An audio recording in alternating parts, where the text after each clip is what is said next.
Mike McGuirk.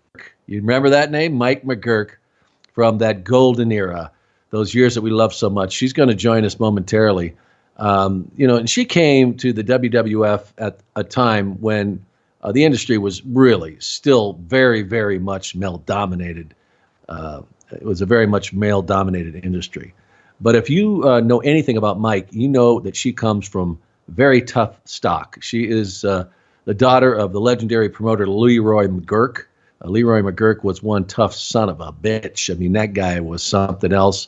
Was a wrestler before that, but then had already lost an eye. And then when he was a wrestler, lost his other eye in a car accident. But he was one of those guys that always got up from the mat and ended up being a very successful promoter.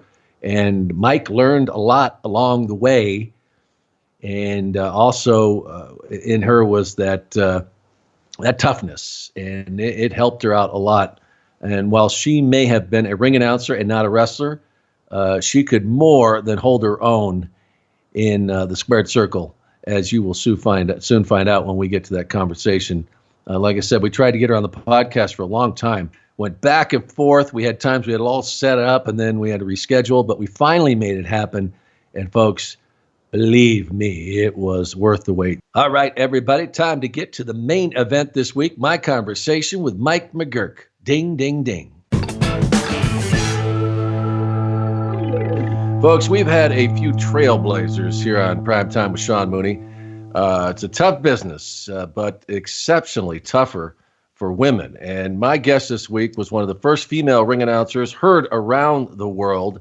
And that voice is still very much remembered and heard today if you have the WWE Network. Welcome, Mike McGuirk. Mike, great to have you on Primetime. Well, good evening, ladies and gentlemen. Hey, it's still there, and thank you so much. I'm honored and really humbled that you guys have asked me and that there's even an interest. I can't tell you, when I was doing this 30 some odd years ago, we didn't have what we have now. So I never even dreamed that this could ever come to fruition these many years later, that, and I read the stories and people will tell you, I grew up with you and thank you for the memories.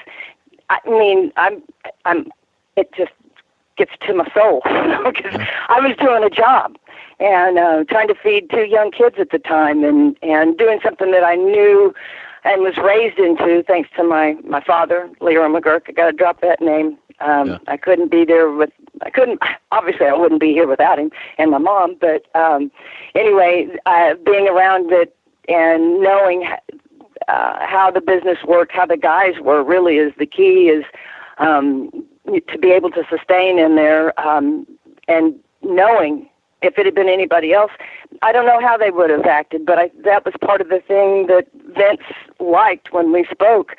I had been doing it a couple of years, just on their house shows, but never on national television. So I sent him a video is how it started. I sent him a 15-minute video, and I heard back from him like 2 weeks later, and I was commentating. You mentioned being in the ring as an announcer, but you also did some commentary. So, that was another trailblazing thing that you did in the business. Well, thank you, Sean, for the word trailblazing. Again, that was given to me, and it was like, here, you can do this, call the match. And in my head, I'm thinking, what am I doing here? And that it was too much good of a gift to turn down, and you don't say no. Not even thinking. Not even thinking that this is it, because it was second nature.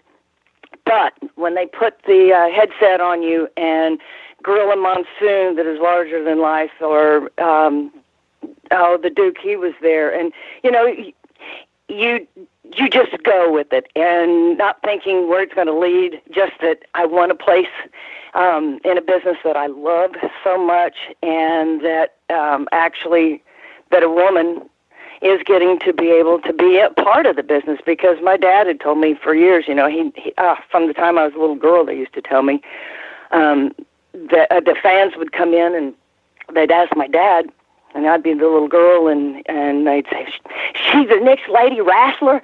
And my dad, absolutely, you could see the eyebrow arch and over his sunglasses, because my father was blind at the time, well, all the time that I knew him, and I knew that was not going to happen. And to also see how those girls were, you know, beat up, and when I started noticing them, and I was like 4 or 5 years old, so it had been like early 60s, they were glamorous, pretty, but still, they were taking some huge bumps.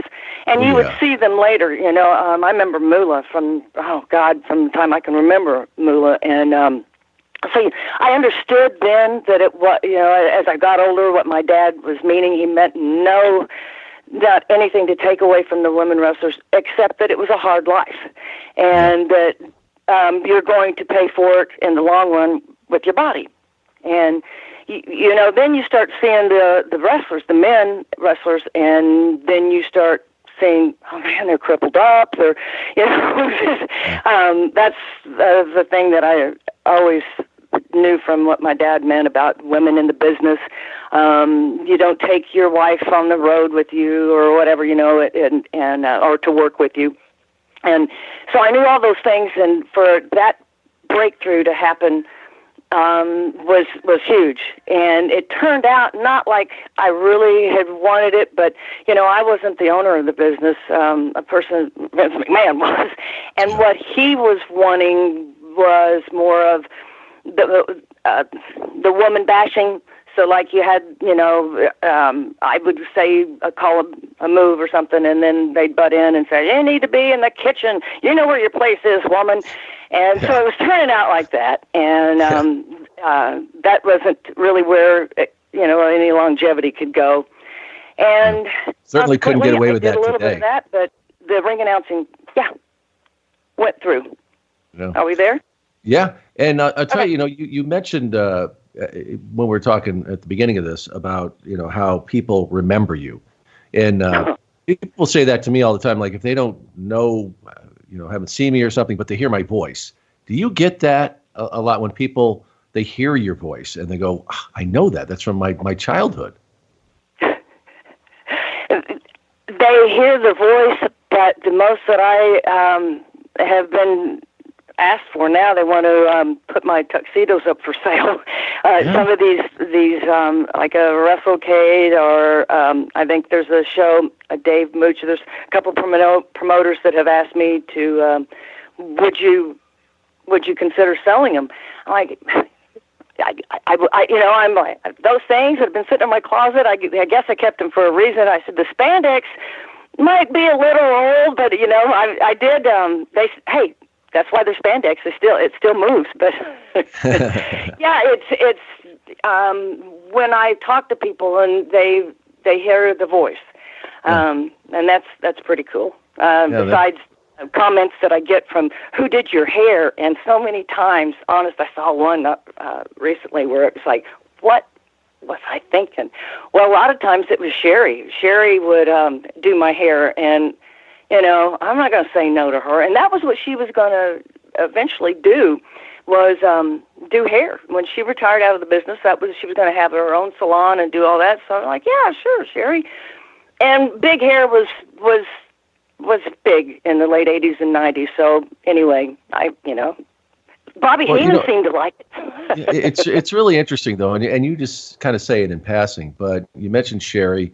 And I mentioned how tough this business is for anybody, but for women, it and especially that period of time, it was very much a man's business.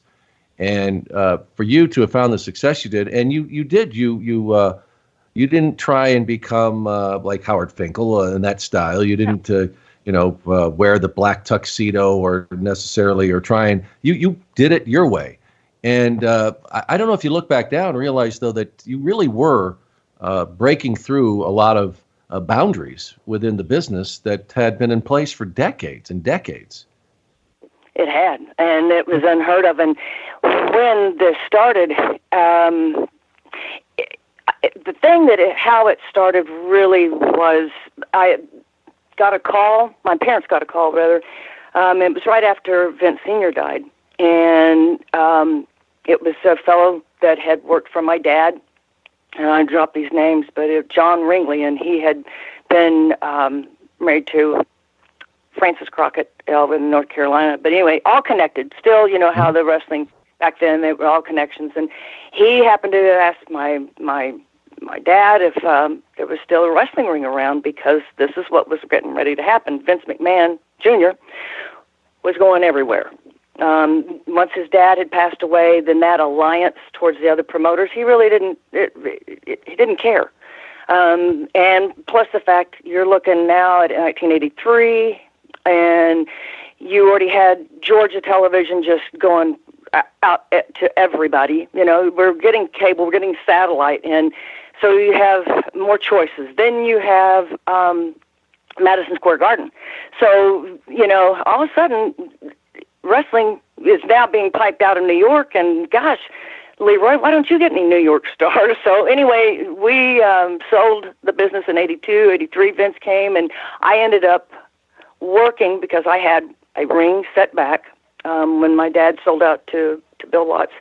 And that one ring that was in a back pasture at my dad's ranch became alive. And it was authentic. It was the thing that, it was a free suspension ring, all steel, and then we had 2x12 by 18 boards on it. So when I say free suspension, that's how it was. You had cables going underneath it. I'm pretty proud of the design, and I still have that ring here today. But that's how I started. So a lot of the boys knew that ring and that it worked well. And the one, Terry Garvin, that had been in the territory with my father and worked, he was now doing the booking of the ring. And I got a couple of shots, one being in Oklahoma City, and to prove myself. So it started really, really from the ground up. So for 2 years, I was doing just providing the ring and doing anything I could, because in my mind, I knew the business well enough that these guys are flying in. They don't know anybody locally. They've got to trust somebody, because they are running opposition now to every promotion that's in the country. And here I am, because without a ring, you don't have any show. So that's, even though people don't you don't think about the groundworks of it, but I have a ring. And that helps. So one night, and it was in Memphis, Tennessee, I happened to take my mom and my dad. I used to rent motorhomes so I could take my dad on the road and he could be around the business. I pulled this 18-foot steel ring behind it. And there was an announcer that was over there in Mid-South Coliseum. And again, here the guys fly in. It was Jack Lanza. You knew him well. And I could just see, I'm at the ringside and making sure the card, everything else, and the music's right, everything's good. And this guy's up there from a radio station, and he's just acting like an ass. I mean, it's like, hey, what? It was, right. And I could see, I could see the agent, which was Jack, and Jack came there with his clipboard, and he was like, get him out. He looks at me, and he said, come here. Takes me to the back, and here's all these people that I have known most of my life and loved. Andre, David Schwartz was, all the big talent was out there, and it was a huge show. And he says, you know how to announce, don't you? And I looked at him, and I'm like, I've never been up to ringside. And he goes, oh, don't give me that crap. And he said, you were raised in the business, your dad had you up there. And I go, no. And I'll revert back to what I said earlier in our interview. Yeah. I never was at the ringside. Those were for paying customers. But anyway, he didn't want to listen to it, and he had some index cards there. And knowing most of the talent, I had to write every one of their names down, because I was like, oh, my God, what am I doing? But, hey, it was going to pay some more money. Yeah. And we just settled down. But the biggest thing was my dad was out there in the audience, my mom and my dad.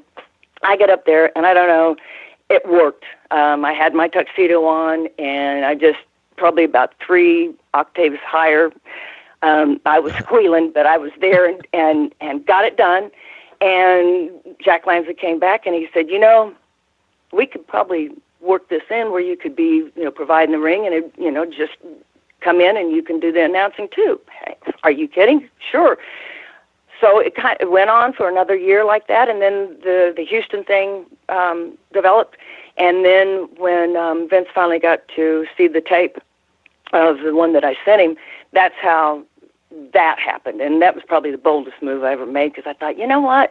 Again, I'm taking everybody back. This is 1987, and there's not any cell phones.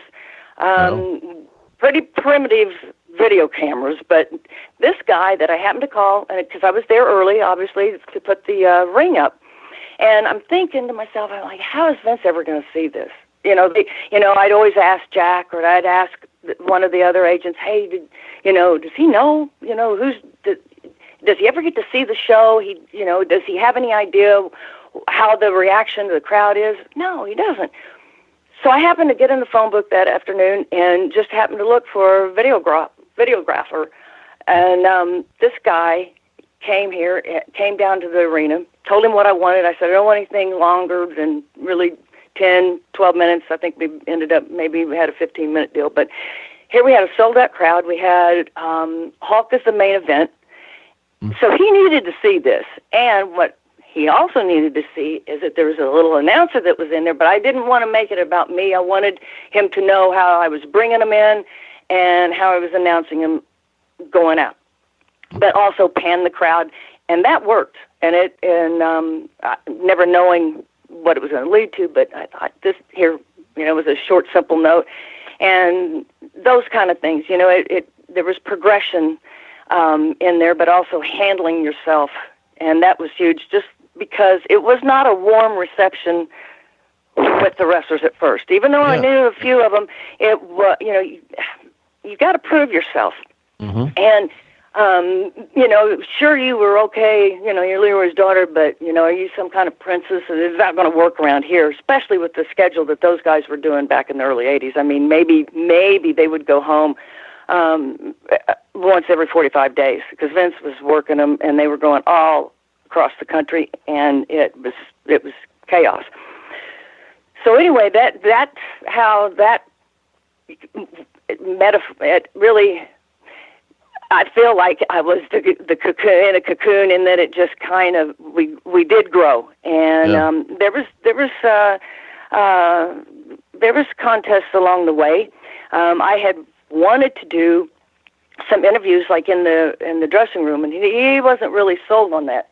Mm-hmm. Vince being he, until he brings, I think there was a girl named Bonnie, something that came in for a little while, probably about a month, and it's women, and all of a sudden you've got another one, and she's doing the interviews that I wanted to do, mm-hmm. And I thought, I know what I knew the business well enough that when you feel competition, you're going to have to up your game a little bit, and I did, and she didn't, and that's where I got to stay a little bit longer. But I knew that I could have, if I had thought about it, it probably would have.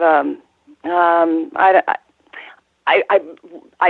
I didn't think about it, Sean. I'm really glad, because I just kept moving forward with the job that I knew, but I had no idea of the women now that saw that then and wanted to get into the business or get into the television part of it. And I was fortunate enough to hold on to that position up until 1994. So, halfway through 94. So I was with the company 10 years. Oh. And I learned a lot. I saw a lot. Sean, you did too. We did production meetings together, and there's things that you just there'd be things that would happen, and they'd wait till the first one saw it, or was I going to break and start laughing, or was I going to be Miss Goody Two Shoes? I might look like Miss Goody Two Shoes, but hey, go on, y'all, just a bunch of big boys here. I can handle it. So that helped too. I would remind them too that I would say, look, I'm just a girl from Tulsa, Oklahoma. Oh, yeah. One of the toughest yeah, ever. Just a girl from Tulsa, Oklahoma. And I think people are getting the idea here that just from listening to you that you were not just this little girl from Tulsa, Oklahoma. You've never let any obstacle in front of you get in the way for long. And I think a lot of that has to do from where you came from. And with that, I mean, I want to take you back because you mentioned your dad, and we'd be remiss here if we didn't talk about him because a lot of people may remember that he was a big promoter in that area, but he was also a very accomplished wrestler. So the business was deep in his veins. And a lot of people don't know about that part of his life. He really had a very successful career in the ring. He did, and it really started, Sean, back when he was a young boy and he lost his first eye. It was kicked out accidentally, and that sounds pretty rough, but we're talking way back, and he was from a very poor family, and you're talking about my dad was born, 1912. Let's go back, and you go through depression, but he had a poor life, and so they took his eye at the age of 12, and he loved sports so much, but the only sport that would take him was wrestling. He loved ball. He loved every sport. I mean, I grew up with listening on Saturdays. It was 3 radios and 2 televisions on, and it was all sports. And so then wrestling that he did in high school at Central in Tulsa, Oklahoma, went on to take him to Stillwater and put him through there. He majored in journalism with a minor in psychology. Lord, that minor in psychology was killing me because he knew everything, You think he needed a school to do that? So, anyway, he was 3-time NCAA champion. Wrestling, his love, his true compassion was where you find the stars, and that was in the collegiate ranks. And so that's where it started, because he had fully thought, hey, this is over when I graduate, because he was going to work as a sports writer and had a job at the Tulsa World. Well, that didn't last, but probably, I think, time like 6 months, because there was a promoter here named Sam Avey that he was doing a lot of other things. He was from Canada, but he was also promoting hockey and did stage shows. But wrestling was something he was getting into. But he wanted to have an authenticity to it by hiring this local guy that had quite a name for himself at Oklahoma A&M at the time. Now it's Oklahoma State University. Yeah. And that's how he started, because the promoter came in there, Sam came in there and asked him, he said, Leroy, what are you making at the paper? And my dad said $25 a month. Well, that's pretty good money for 1933, as I understand.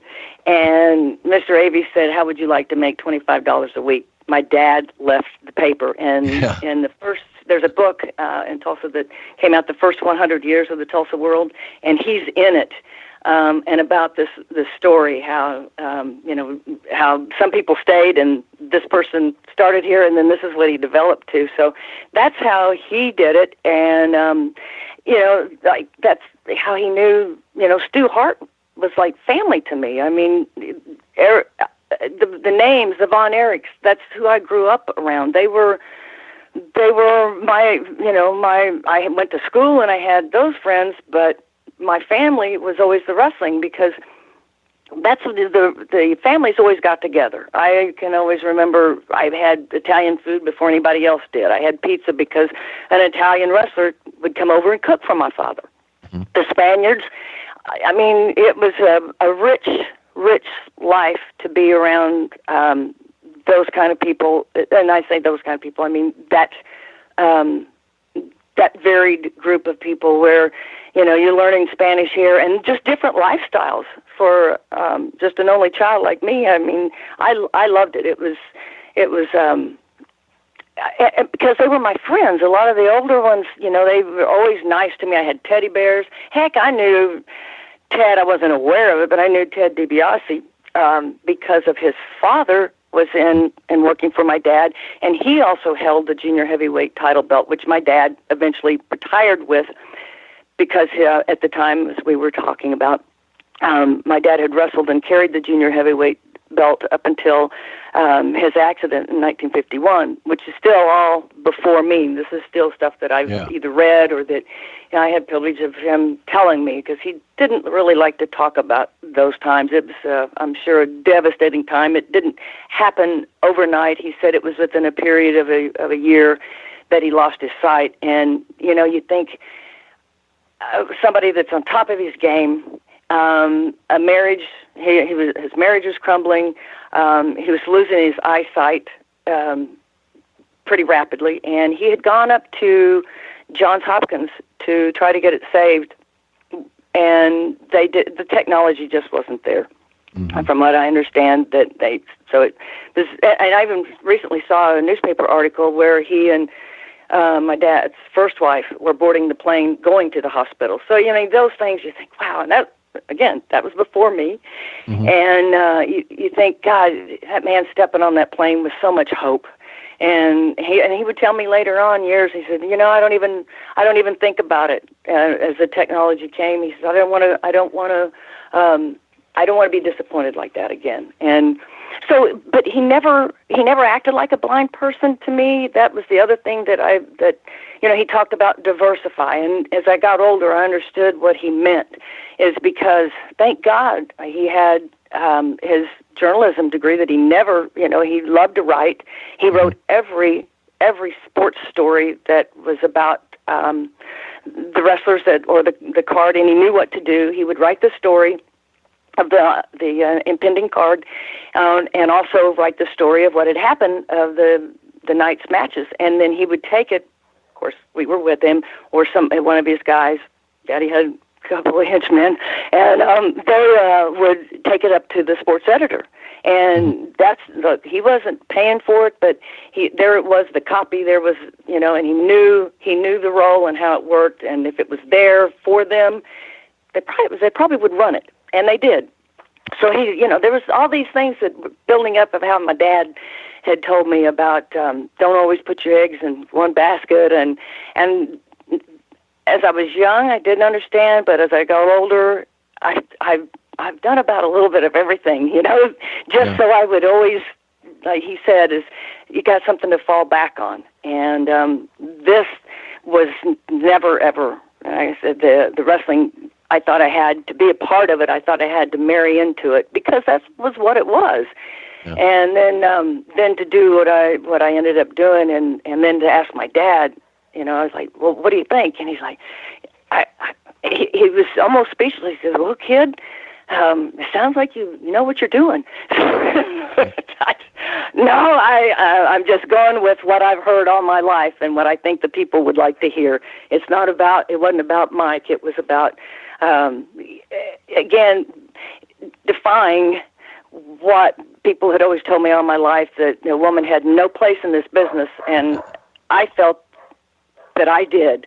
Even if I didn't use my body, I still respected what they did with theirs, but I also respected what they were doing, and that's kind of hard to find and define with somebody that doesn't understand it. And, respect goes a long way, and vice versa. It just, I read about, like, all the women later on that maybe they played some jokes on them, and I never experienced that.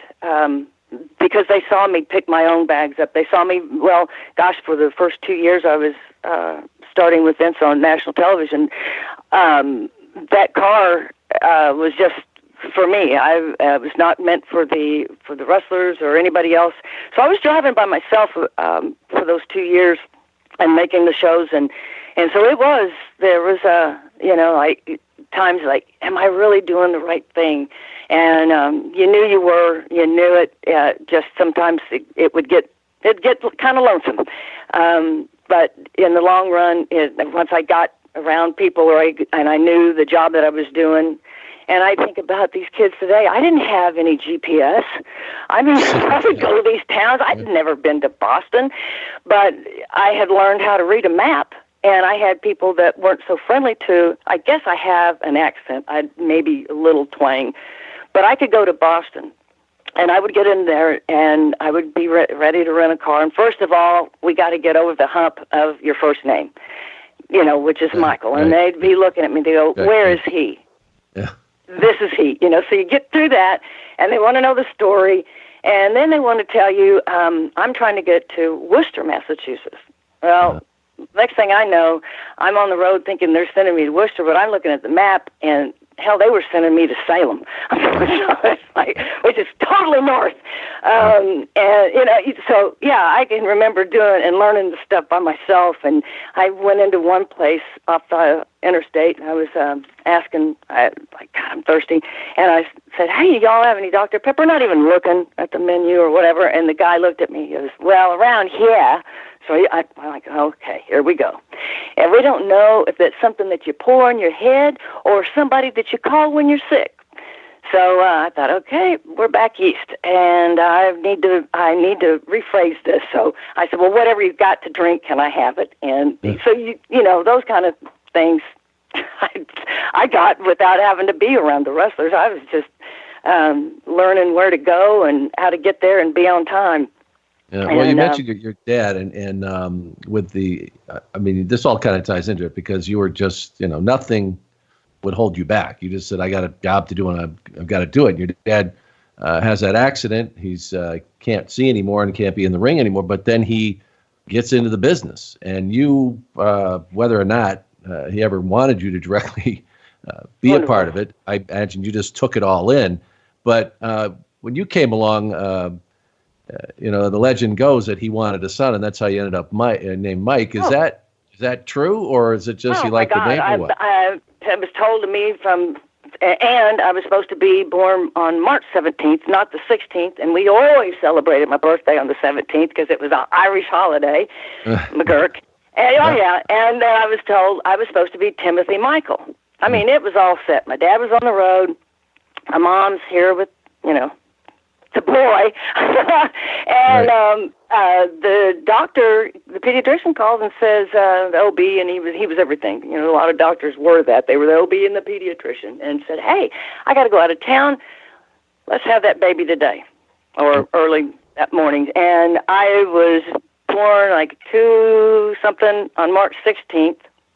My dad was to be back on the 17th, which is when Timothy Michael was supposed to be born.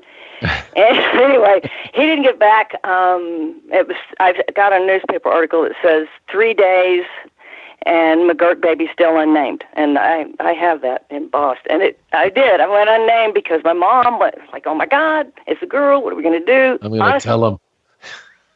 Yep. And so my dad, again, been on the road 3 days with the guys.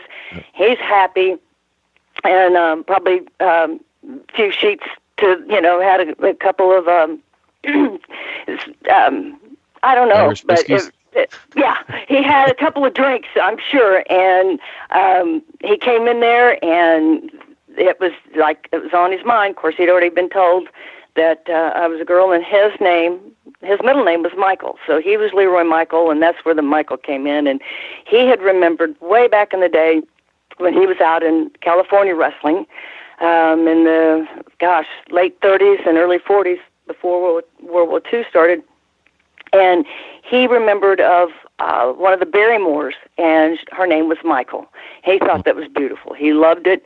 And the Kathleen, I'm not really sure, but I think my mom, I don't know where they pulled that one out of, because we were always fixated on Mike. And consequently, I went through school hating Mike because, at that boy time, named Sue. Oh shit! I know. Tell me about it. Thank you, Johnny Cash.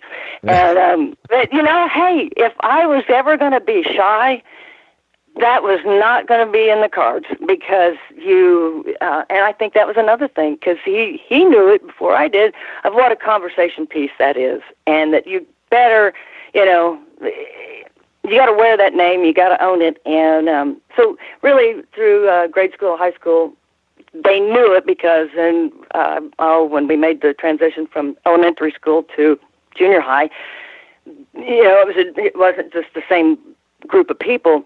They had like 3 or 5 different schools coming into the high school, junior high I was at, and not knowing there's that first name, Michael, I ended up in the boys' gym. Well, I went to that school for 6 years, from 7th to 12th, and it doesn't take real long to figure out when you go in and they've got "it's fake" on the chalkboard or "let's wrestle Mike," that, it's you better be a little strong to be able to handle it. Make it tough. Yeah. I was wanting to fight everybody. Yeah. Maybe that was your dad's intention. Well, we used to get calls. My mom would say, she goes, "You've got to quit beating up on these boys." And I'd kick them. I was kind of taller at the time. I kind of grew pretty fast. But the mothers would call and say, "Would you please have your daughter quit kicking my son?" Well, it'd be a lawsuit today, But, hey, that was how my dad taught me, is you stick up for yourself. And, too, Sean, because he couldn't. He was, I said, one tough cookie, and to go through what he did and then to morph into a promoter. And thank God, again, we'll go back and digress to where the Sam Avey that started him, they had formed a close friendship, and, everybody was making money, and when it came to that, and what is Dad going to do, they ended up going and letting him buy into these towns that Sam had. And Memphis, my dad had Memphis, and the history will show that he had a little bit of Tennessee, but Memphis was always his town until he, and I tell this to people, and they probably go, "Sold out." Well, you did. From those days, if you had the television or if you were running it, that's what that National Wrestling Alliance meant. You didn't go and infringe on your neighbor's promotion. You didn't try to run against them.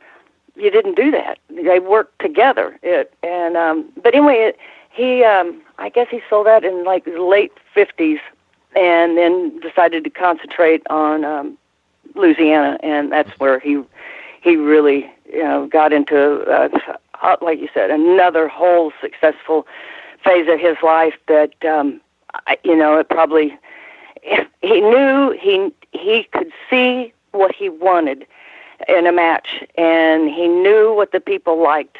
And sometimes I think some people have told me, well, that's why maybe your dad wasn't a good promoter, because he was more for the boys, and the promoter has to be stiff and upper lip and, not have a heart for the guys. But my dad had a heart for the guys because he had been, and he still was one in his heart. So he took care of the families, he took care of the guys, and when he did acquire the Louisiana territory, heck, Pat Patterson would tell me, and still to this day shake his head, he was like, "Your dad and that Louisiana territory," because you had, sometimes between each night, because they're running 7 days a week. We had at one time, at the height of my dad's promotion, they were running 2 towns a night, 7 days a week, somewhere between Oklahoma and Louisiana, and bicycling tapes, which I mean by, if anybody's, what they used to do is,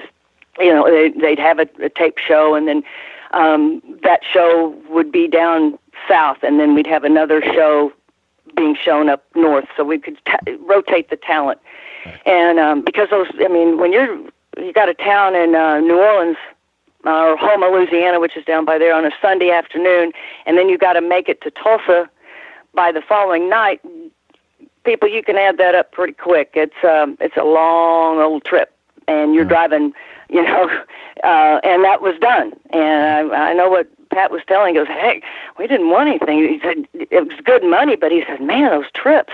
But it was Dad broke in a lot of them, and my gosh, that was part of it. Because Oklahoma, if you can make it in Oklahoma, then and they traded talent. The talent would come in, stay maybe 2 years, and then go over to Kansas City, because again, you have promoters that work together and say, "Hey, we'll switch talent," and it kept fresh for everybody. And it was a different way of life, for sure. And then, the 50s wrestling was different from the 60s, and I watched that evolve a little bit, not of the 50s, but just I can very vaguely remember seeing this guy with these robes and knowing that was Gorgeous George, but I can't, the best that I can recall is Bolo, which was the masked guy, and he was such a bad guy, but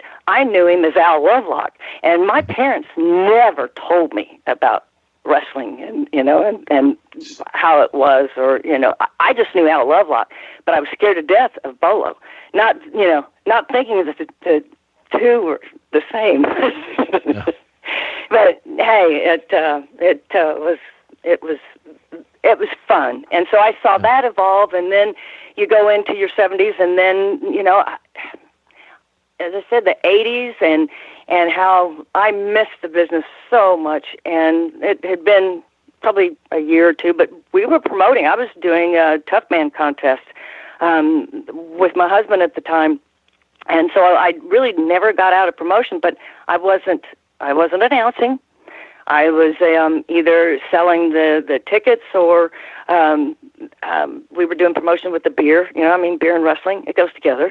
So and then until we got the call. But it was a life that I knew and enjoyed, and there's never been any truer fans than wrestling fans. I mean, if I was ever in trouble as a little girl, those fans knew me. They knew who I was, and they would protect you beyond their own skin. And that has never left me ever. And I find that now. I mean, it's clear that you were very close to your dad. I just imagine. I mean, at what point, and you're growing up, he's running a business, but he's got this beautiful daughter. And at what point do the boys start noticing you, and how did he deal with that? Because that must have been very difficult for him. I'm sure it was, because he would tell me, his way of knowing anybody, he would ask me, come here and let me feel of you. And that is something that, please, all your listeners, just listen to me. A blind man, that's how he sized anybody up from and nothing in a bad way, whatever.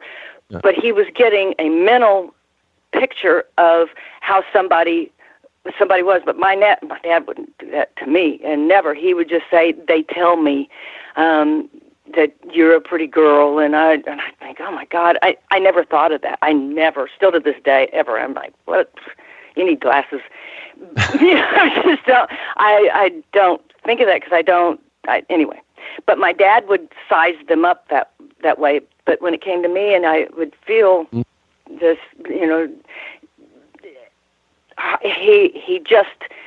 was very always protective. Would tell me, I want you to do this. I want you to be strong. I know how guys can be. But consequently, really, I didn't have that trouble in school. The ones that did were bold enough to come over, were they knew my dad, and as I said earlier, my dad had always had men around him that carried badges and stuff. I don't know if they were real, but I mean, there was. I always was afraid. Dad would always say something. He's like, I got friends in Kansas City, and I was like, oh my God, Yeah, I got a shovel and 45. You won't be missed, as they say. Oh my God! And I mean, and one time, this true story. It was later on, and I was having a party. My dad's got to be there. My dad was there, and when I say got to be there, he's got to be there. He's got to be there, and because he was so interesting. He read, and when I say read, he had a talking book. He was so well read. I could remember going to sleep at night listening to that droll voice on that record, which was it was called Talking Books, which was every kind of print that was ever done, and they would be available to the blind men. And again, the only two things he ever did was he never read Braille, didn't like that, except in cards, and then he listened to this talking book. because he walked his leader dog. He did, which a lot of times, if it wasn't the Labrador, it was my mom. Mom was the backup leader dog, because she was 24/7 with him. Right. But they, somebody, you get to drinking a little alcohol and a little loose of the tongue, and next thing I know, I'd come into the other room. My dad is in the wrestling stance. He's down on all fours, amateur wrestling, and he's splurting out some nice words. And next thing I know, because the kid goes to the bathroom, and we wondered, we're like, where is he? I go, Dad, God. And he goes, well, that's smart, son of a gun. Anyway, he was saying something like what I grew up with is Leroy was telling me, is wrestling really fake? And I'm telling you, violence went everywhere. Yeah. And that's where my dad then got down on all fours, and he said, because he was going to show him what fake was. And well, the guy ended up, we were like, where is it? Wait, it never came out of the bathroom.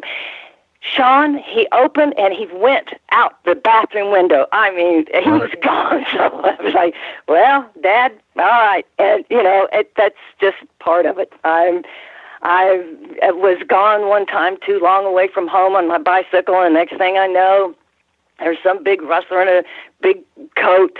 They dressed really good way back in the 60s like they do now, but, he came by, and I might have been talking to probably 2 boys and 3 girls or whatever, but he went right for the boys and flashed the badge and said, this conversation is over. And I was escorted home. So, I was, they kept pretty tight reins on me. So. Well, I've been... And nobody ever wanted to venture into Leroy's. Yeah. So, because he was stout even till the day he died, yes, Sean. I'm telling protective. you. And I want to ask you, I don't know how much you want to talk about this, but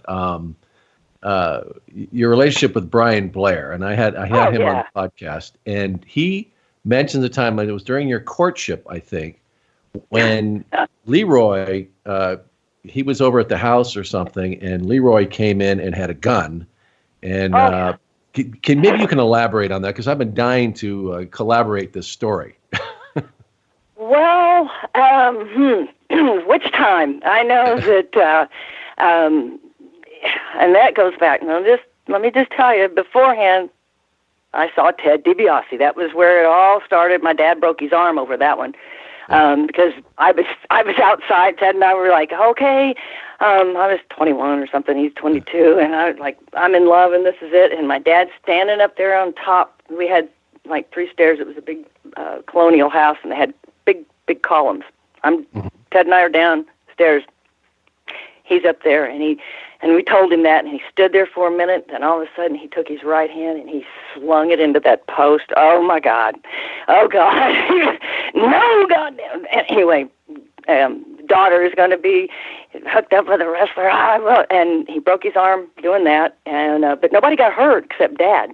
But there was a story about that. Then Brian, and he loved Brian. There was a respect that came with that because of who Brian was, and not to take anything away from Ted at all, except that Ted was more of a heavyweight, and my dad really had a soft heart for Brian because of who had trained him. And that he was very, the Briscoes were part of my dad's discovery out of OSU, and Brian was there with them, but he was trained by a Japanese fellow that was terrific, and it was Hiro Matsuda. And and so there is the tie-in, and I can tell you a story about Matsuda. I knew him when he first came over from Japan, and my dad had him here, and I remember, this is how I know how the wrestling business and the guys used to be, because he used to carry around a box of milk bones, dog bones, milk bones. Yeah. And well, he was told that if he eats that, it's good for his bones and it's going to make him stronger. And and I remember as a little kid, but that's dog bones, Daddy. And my mom would go, shh, just leave it alone. Right. So I saw how things were in the business early on, and was told that just remember, kid, if they don't teach you, they don't like you. So maybe I have a lot of friends that I didn't know about because they teased me. But Brian, there was a struggle, and the gun came out after the struggle. There was something that happened and my mom and dad, I was the only kid. And when they were trying to make decisions or something, they always, come on, kid, and we would drive. We would drive, and my mom would drive, and we'd discuss it. Or if they thought I wasn't happy or something. And anyway, that my dad happened to say something, and he said, well, she's my goddamn daughter. And the next thing I know, Brian's coming out, and we had a porch. It was up a ranch, and it was a big porch with it had crosses in it. You had your timber up and timber down, but they were crosses. Mm-hmm. They broke through those things. Jesus, my dad. I'm looking at it. There's my dad, and there's my. I don't know if I was engaged or if we were married yet. And my mom and I are sitting there, and they're rolling on the ground. It's like, oh Jesus, oh God. Well, Brian got up and he was good, but he stopped because it was going too far. But I'm telling you, my dad, for a blind man, I mean, once he knows where you were, he was not a blind man. And that's, oh my God, I can tell you he had, and I've heard that if you lose a sense like that the others are so much more perceptive, and he could hear pins drop, and he would know where you were at. He would follow your voice. If you were sitting on the couch and there was 2 or 3 people, he could absolutely point you out and look at each one. So anyway, that was a time that I think we didn't know Alzheimer's was beginning, but and to the struggle and it was a hard time because there was a struggle between he and Bill Watts and a territory that my dad, this was his, and he didn't want to retire, but his ideas and things didn't go along with what Bill wanted. So we put everything into Brian, and he was just too young. We were both too young to really handle running this business and trying to run opposition towards Bill. This is 78 now, so we're not even Vince McMahon's not even in the picture, and besides, Senior was still alive. But they decided to split, and my dad took Oklahoma, and Bill took Louisiana, and so here I was with Brian. So we're trying to be married or trying to get into that. We're also running his ranch. And Brian's heart was still in the wrestling business. He wanted to be a wrestler, but the pressure of him being like Dad's right-hand man, or what they call a booker, calling the matches, was too much. Brian knew, and as he saw, the boys treated him different. Mm-hmm. And they would, because, we were married to Leroy's daughter, yada, yada, yada. And Brian didn't like that kind of pressure. And I don't blame him at 22, 23, and just starting. Maybe he'd been in it 2 years. The thing that he did like, though, is that when we did get married, my dad made a phone call to Ed Francis, who was a promoter in Hawaii, and that's where we got to go. It was our honeymoon, but he worked, and who cares? I was there a month, and it was great. So, but Ed Francis, again, was another one of those junior heavyweight talents that my dad had and knew, and that was, again, what you did. Promoters would call my dad, and my dad would call them back. Again, that alliance was so dear, and it was a friendship, and they met every year. For a long time, it was in Las Vegas. My dad had them in Mexico one time, and then in New Orleans. But every year, the alliance would meet, and they have a grievance committee, and my dad was on that with Vince Sr., and that's how I knew. I didn't ever meet Junior, but I knew of him because of his dad, right, and getting to meet Senior. And so I used to hear Vince Sr. talk about his son, Vinny, and I would ask, oh, is he, a wrestler? Oh, no, he's into television. That's where he is. A few years later, no kidding, he's in television. So, the stories are just, you never know what your future is bringing at the time, and that's how life is the surprises of it. But I can tell you that there was a few times that Brian and my dad hooked it out over disagreements. But did he take a couple of shots at him actually? Because I think Brian told the story. Well, the stories go to where he took some shots at in the house. And we were all, my mom, me, and Brian were in the other room, and he was mad. I don't know what happened. I don't know anything, but it was a fight, and he felt that this is what he needed to do, I guess, and because we weren't listening to him, and he pulled that .45 out, and I'm telling you. That you could see the smoke come down the hall, and it's like, oh shit, oh my God, and then you hear this wicked laugh, and it's my dad. He goes, I think he wasn't a good shot. Yeah, he goes, you all trying to plan my funeral or what? And I thought, oh my God. Well, and there's another thing. I don't know if Brian remembers. We were on a trip, and we weren't married. We were definitely in the engagement status or something, and we were in the Lincoln. We had when they had the big Lincoln town cars, my dad always slept in the back seat. That was his thing, and so we left Tulsa and been driving a lot. Had got beer. Oh God, I know. So Dad was drinking back there, and so he was sleeping after he drank a few beers. Well, I don't know. We were somewhere. By the time in San Antonio, we'd been on the road a lot, I think, and just giggling and laughing. And next thing we know, he's throwing empty beer cans at the front of the car. That's my dad. But he had apparently been awake and listening to us talk, and he had enough of that. And my dad was very strict. He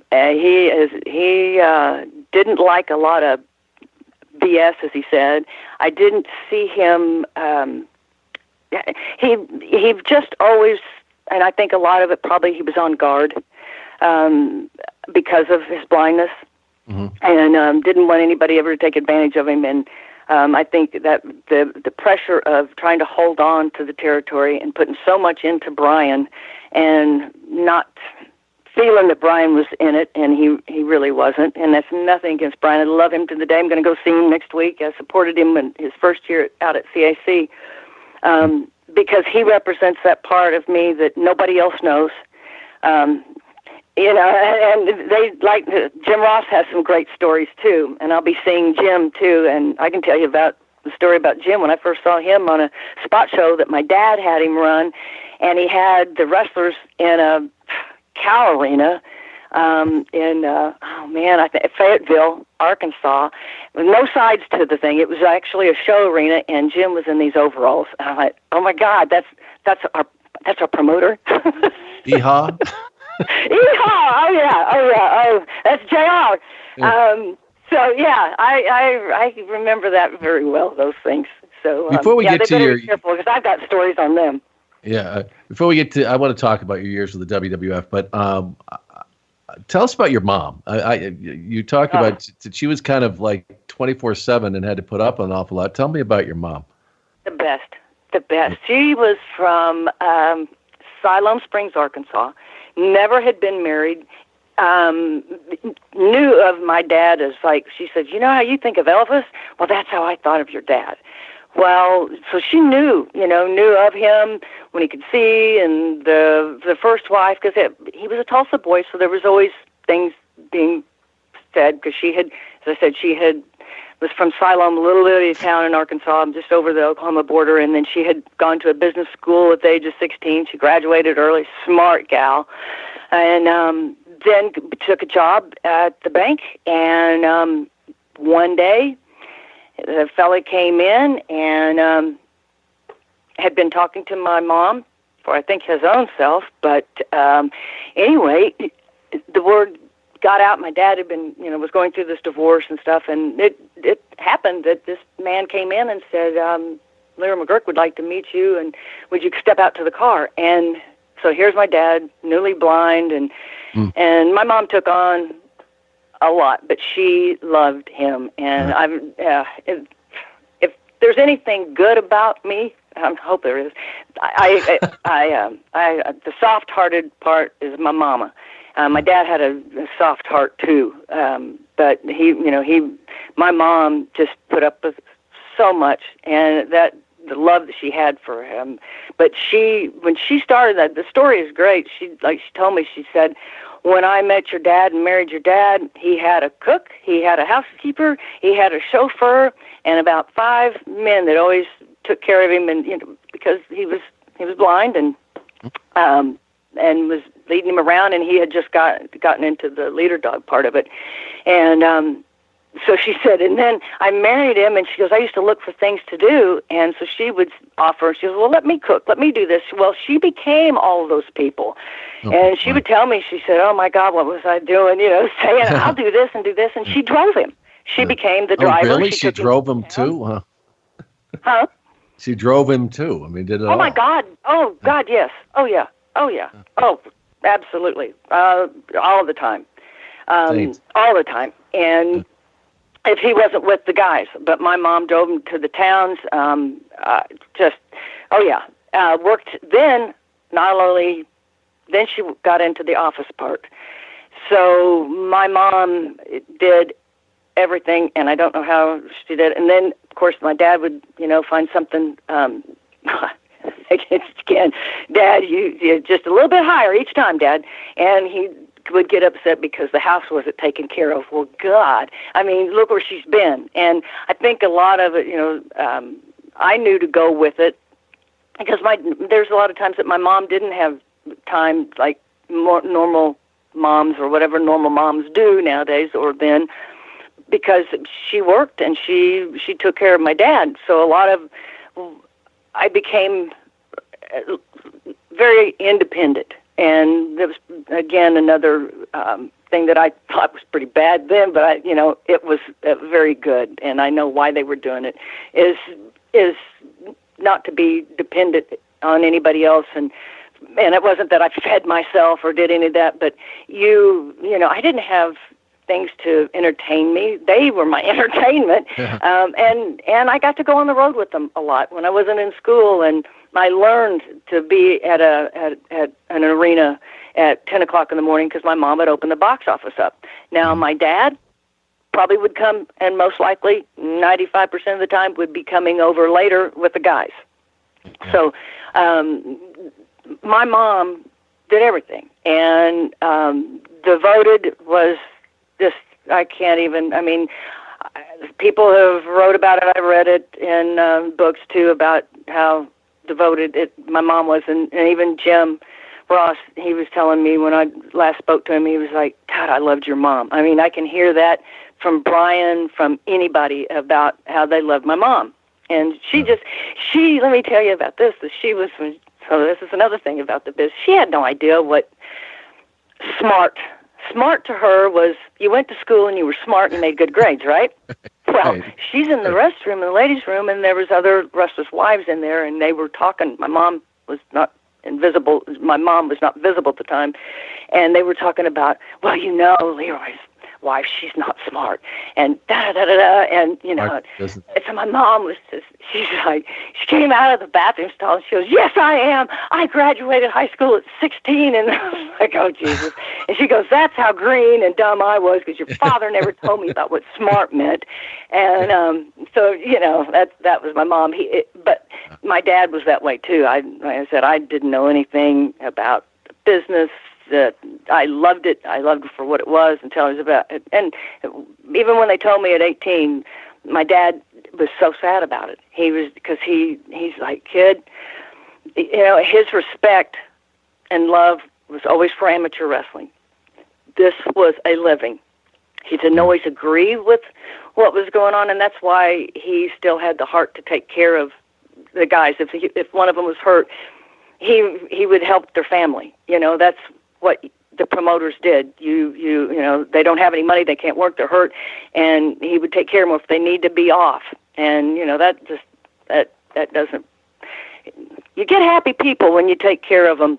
And I met a lot of happy people when they were working for Dad. But, things change, and I understand with Bill's point of view and taking it to larger heights and that fresh ideas, and that happens. I just, I'm part of it that I didn't like is how he took care of my parents, and he locked them out of their office and sent a courier to their home and said, your stuff will be packed up in a box. That's tough. That's tough for Leroy McGuirk and the things that he had done for Bill and other people. And so again, Brian's in there in this whole mix of it, watching all this come down. And so he ended up being a fall guy. It could have been anybody, but Brian took care of himself, and he later on, he respected my dad, and we both figured it out as why he was trying to hang on to the only thing that he had left. And like he said, he was a poor boy, and he never wanted to be poor again. And I'm sure, as what does the future hold, and how am I going to do it? I'm now, at the time he was in his late 60s, and how am I, start over again? Ooh. And now you've got satellite television, and we had just gotten on to the U channels, okay? So we only had 3 channels, the ABC, NBC, and CBS here. And so when we took a switch, because Bill ended up with our television contract, and then we ended up on Channel 23, which is the U station. It was hard not everybody got those at that time. Yeah. Kind of taking people back, like, you didn't get a U channel? No, you didn't. And and at least I'm not back when radio started, but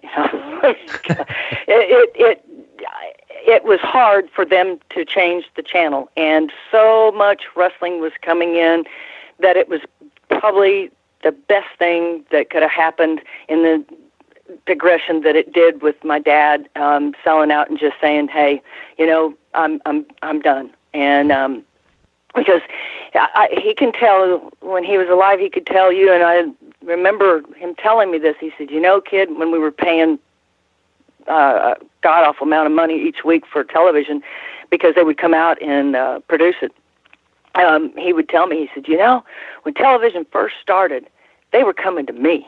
And they would, because they were looking for content to put on, to run on television. And, we found a spot. We were on Friday nights back in the day, and then it became Saturdays. But, it was huge. Oklahoma City used to have this guy, Sean Mooney. He's never as good as you, or definitely not as good looking as you, but his name was Danny Williams, and his logo, his thing, his closing statement was, watch out for flying chairs. And I still have people, when I go to do independent shows in Oklahoma, I'll have these old-timers come up, and I'm an old-timer, so I'm not knocking anybody, but they'll say, I remember it, and they'll tell me, watch out for flying chairs. And because that was about what wrestling was, and there was lots of always flying chairs and things going on. But there's just the changes, and talking about my dad and that how sweetheart of my mom was, and she was the soft side of my dad, and how they got together, and she just fit right in. I mean, just from having me, and then raising me with a strict dad, and she supported that. If my dad was worried about that I was going to have, I couldn't have chocolate. He didn't want me having sweets because it was going to ruin my teeth. And the wrestlers would come by and give me a Coke and a Hershey bar. And, of course, what would I do? Dad, I would tell him, like, man, that was a good Coke. That was a good Hershey bar. Man, that Dad would find out who gave his kid some candy. So it was fun, crazy life, and it was fun to talk about, and had it been any different, I wouldn't get to be talking to you right now and to all your listeners. So yeah, it sounds like a great combination, though, between your mom and your dad, and they had you well prepared, whether or not you realized it or not, that you would go on to work for the WWF at the time, and which was not easy, as I mentioned. It's a tough business, but you were working for the WWF before you really made your debut. But for most people that remember you, it's from when you started appearing on television. And it's funny because we both started about the same time in 87. And when you got there, I mean, you knew you'd been around the business pretty much your whole life, but it had to just be overwhelming because now you're traveling to all these cities. You are these arenas. We're talking. There's always more than 10,000 people at those every stop. What was it like when you first arrived, and how did you deal with it? Well, let me tell you first. And you were we went back on earlier about like the Sherri, and well, I didn't even ask for a dressing room when I first started out. If I did dress and use that, I did it as we set up the ring. I'd go in there, use the showers, and be ready before the guys got there an hour before the arena, because there wasn't any dressing rooms, and you don't ask for it. I mean, that, if you ask for something, then, you're causing a problem. Yes. And that's the thinking of that. If you just did what you could do and not cause any trouble. Like the old adage goes, you can be seen but not heard. So we don't want to hear you. Don't ask me for something. Yeah. And so that part, and just like you said, from what I had seen. And, of course, doing the house shows, but going into a national televised setting and these huge crowds and people that I didn't know, from Howard Finkel to, your television people, and I'm sure, my God, who is this? And what are they doing with her? And maybe for first year or two, they all think, well, she had to get her job somehow. God, it couldn't be on my own merit, do you think? But that's the thinking back in those days. Because the women wasn't there. So, but that was a thing that when I had talked to Vince before we did this national television thing, he never, he just said, you'll be fine. He never told me what it was going to be like. And it was just throwing yourself into a situation of do or die. And my do or die was, and I kept on saying in the back of my head, why I can do this, but don't let this bother you. Meaning all of the around, or like the Howard saying, do you know what you're doing? There's a lot of people and trying to already, take your strength away, or whatever you've got in there that just peel away it a little, or make yourself doubt yourself.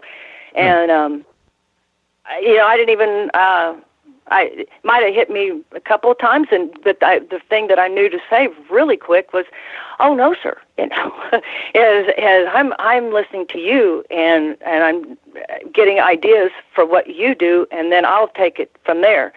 And Howard was like, well, this is the way you're supposed to do it. And I thought, and before whatever comes out of my mouth is what's going to happen, and I'm going to be up there and you're not. Because I remember another thing a smart man told me, and he said, if you ever think about, that you're even intimidated by any of those people, first of all, this is the only time that they're going to listen to you, so take your best shot. So, nobody can stop me. Vince couldn't come out there or anything, so just if I delivered right and kind of animated my way through, and if they didn't like it, I knew I wouldn't be there. And plus the fact, he wasn't the one that asked me. He wasn't the one that put me there. None of these people were, but the one, Vince McMahon. And, I don't know what you had with Vince, and I just want to sidestep over here. I have nothing to say ever bad about Vince and how he treated me, and I mean that by my family too. He just, I didn't even want it to come to an end. I understood. I was given a chance to go to Connecticut and live, but I couldn't. It was one thing that my mom she couldn't. She'd been up there and she couldn't do it. She said, it's just not for me. So that was, again, the choice I had to make is not to go on any longer. But he gave me free rein, I guess, and that's how the first time that I went to San Francisco, I think that was my second time on national television, and God, I ended up getting there late. I had a Russian cab driver that did not speak English, and I was saying Cow Palace, get me to the Cow Palace. And so my first dressing room at that time was with a bird named Frankie. And so it was Frankie and I. I was like, oh, man, I am hitting a big time now.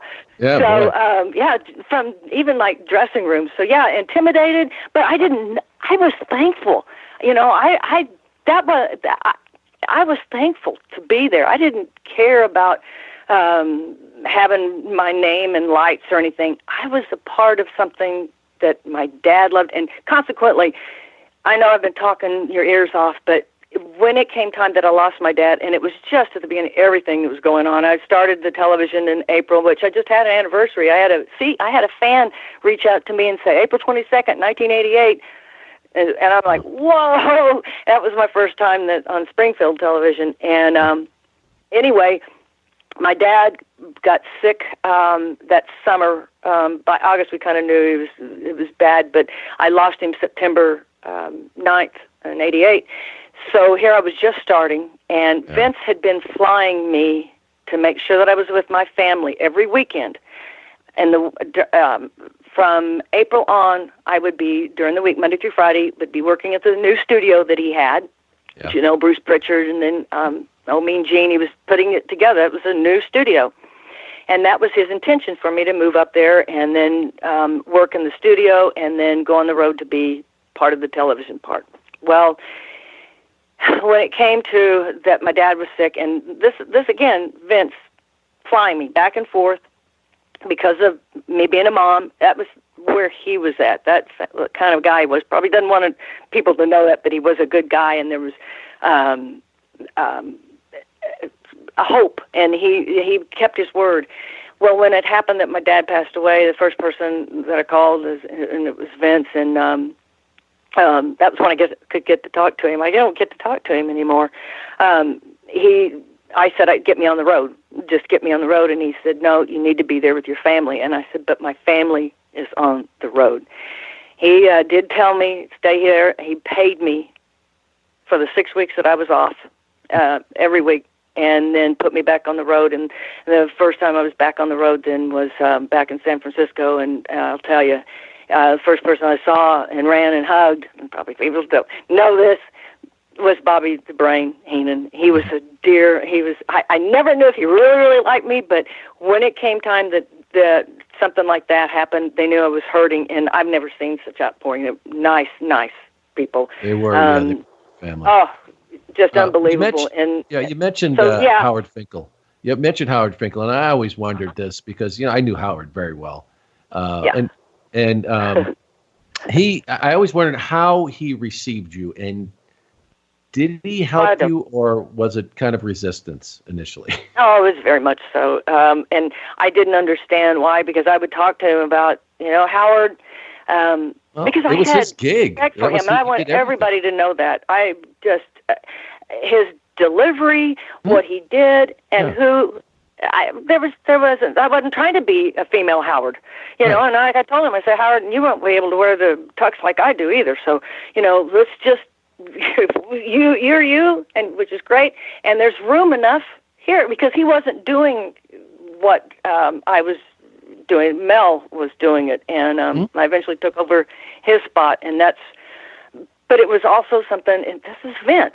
let Vince be Vince, and Right. don't blame me. Go talk to Vince if you don't like it. Well, he wouldn't do that, but I would tell him, and that was the best way that I knew to get with him and show him the respect that I felt that he deserved. And then times is like, hey, Howard, it's not only just one person that needs to know everything.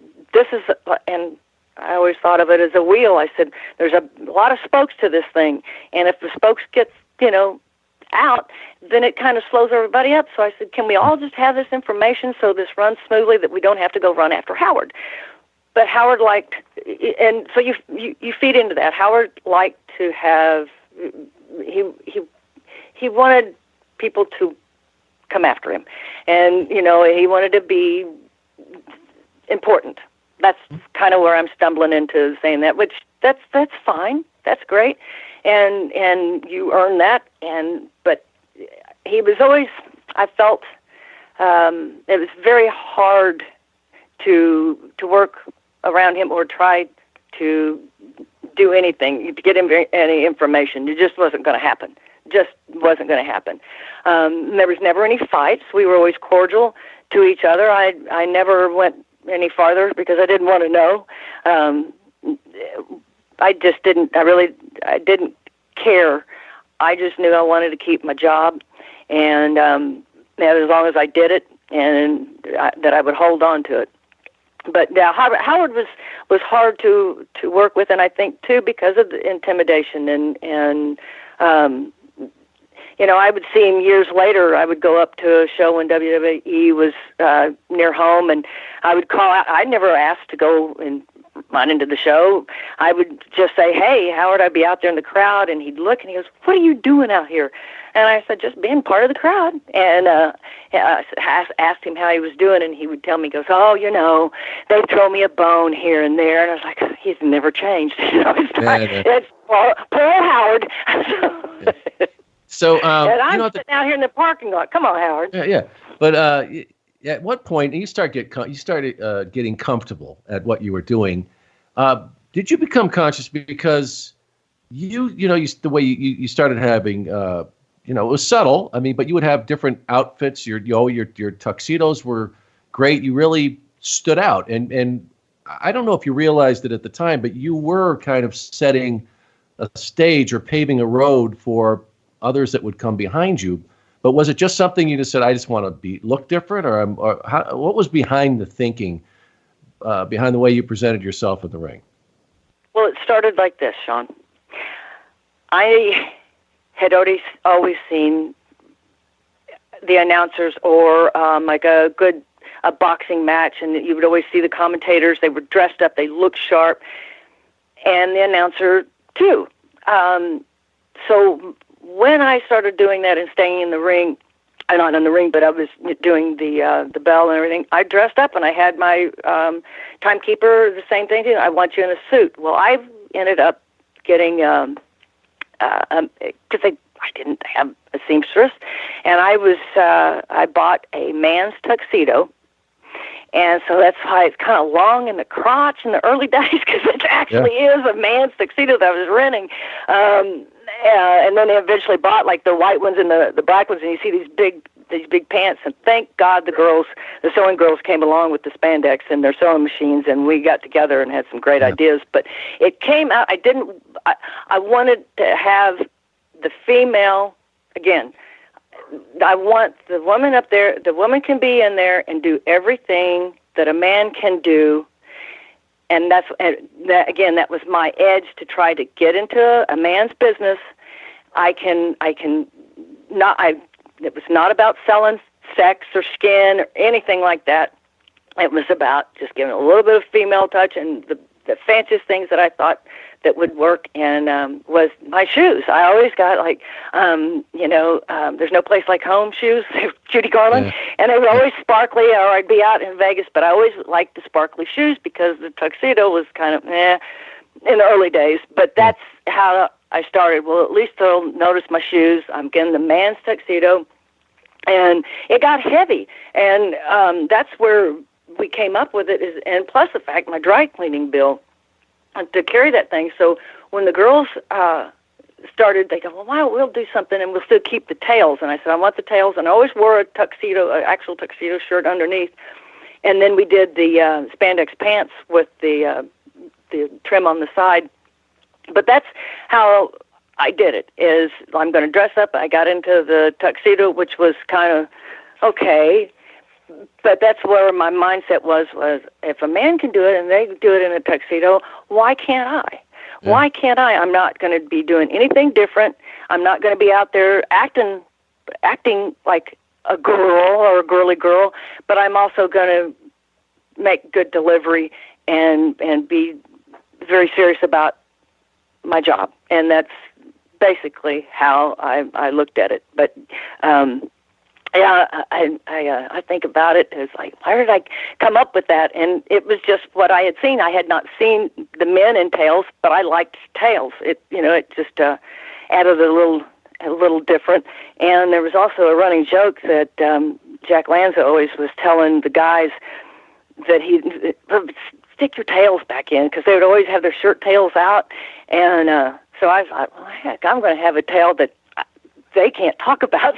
And again, it was just an idea that came up and then developed into an actual a costume, which was lighter, and I could wash it, and it got stolen. I can't tell you all. There's somebody running around in Texas and in California, because I'd go to the room and I'd have a backup suit. Well, somebody got in that room and they stole it, so I can, somebody's got a couple of my outfits out there somewhere. Hey, turn up. I don't know what they're going to do with it, but anyway. Turn up on eBay somewhere. Yeah. This was a long remove from the Me Too movement, and back then I mentioned it was a man's business, very much so then. Did you deal with a lot of that backstage?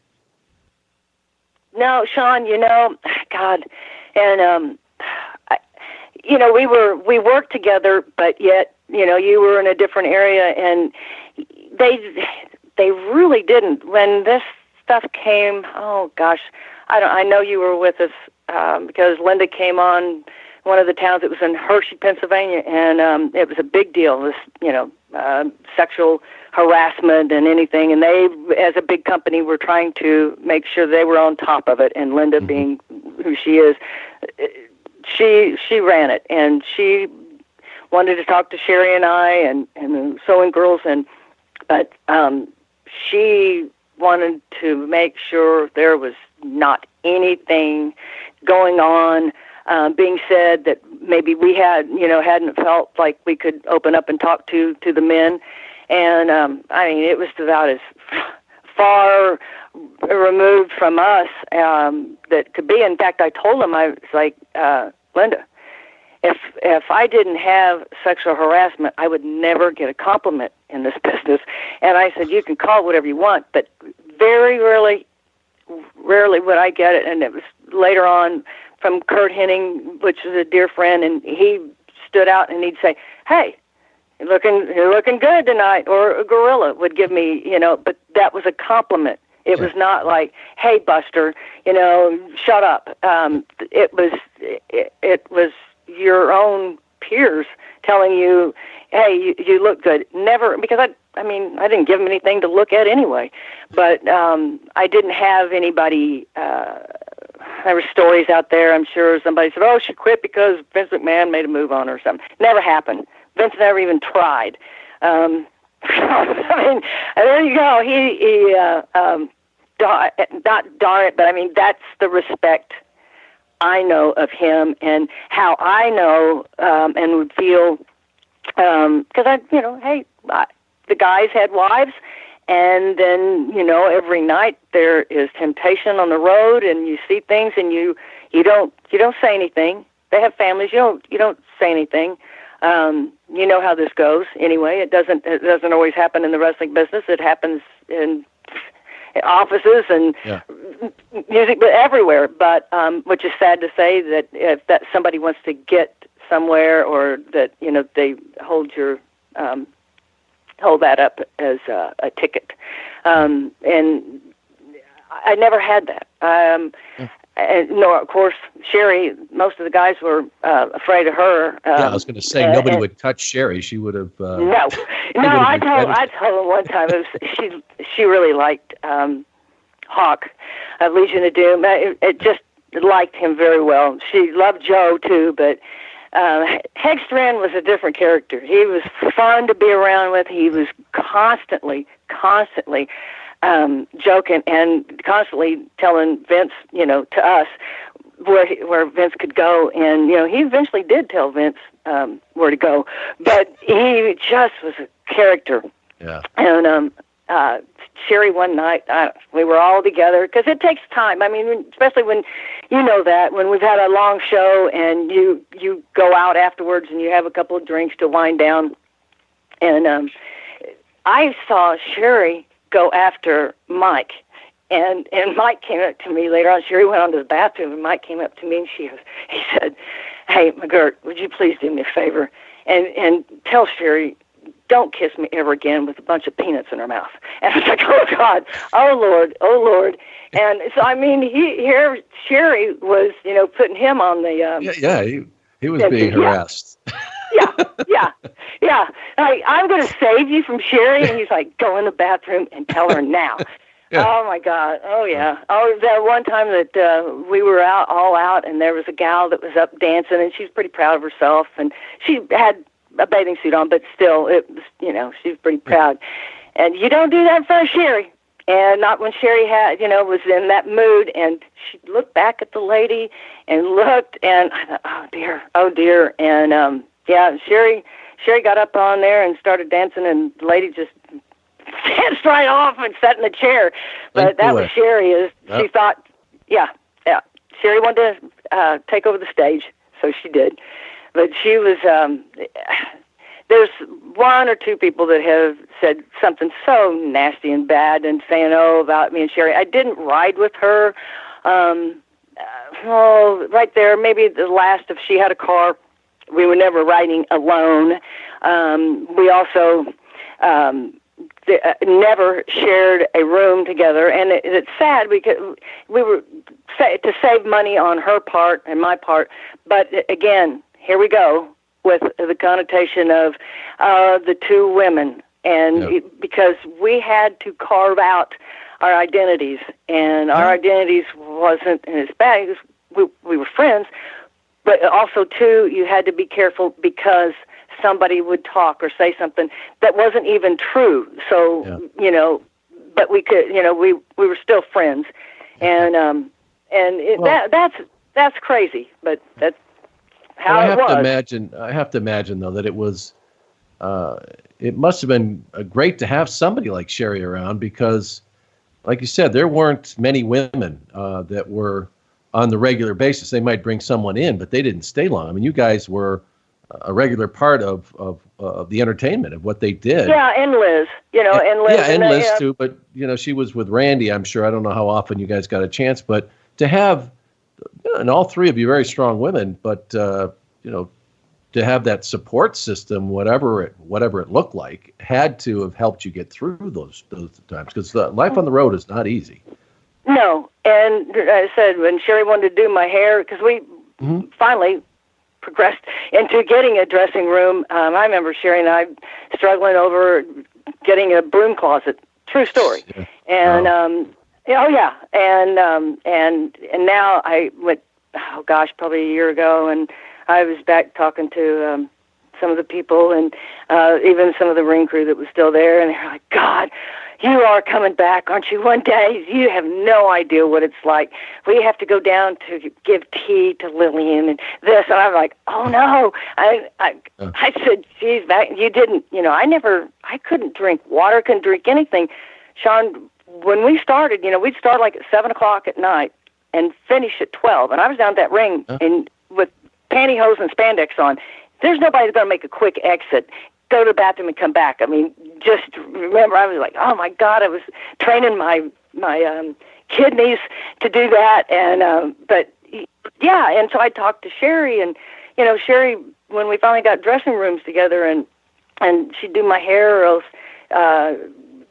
we would talk about just like the match and what she was going through, and that she was going to be there all night, and I'll see you at 11:30 when I come into the ring, and I'd look at her sometimes and I'd be, what have you been doing? She might have had a couple of drinks of wine, or the times that I would go and eat. We always had a nice spread, nice lunch, and I would bring in the sweets. She never let me eat sweets. She would throw those in the trash, and I would try to hide them from her. Because she just said those are bad for you. And she was that way to her son, because I remember the son was on the road, and he told me a story about him. I was crying. I said, "How was your Easter?" "You don't want to know." And I said, "Sure, honey, how was your Easter?" "I didn't get any candy from the Easter. All I got, it was like fruit juice." And I looked at Sherri, and I was like, oh, my God. But, yeah, she was that way. She didn't want anybody having sweets or candy. And, and she's the one that really, told me. She might have smoked a little bit, but she told me, and I soon learned I could not smoke cigarettes and care for my voice.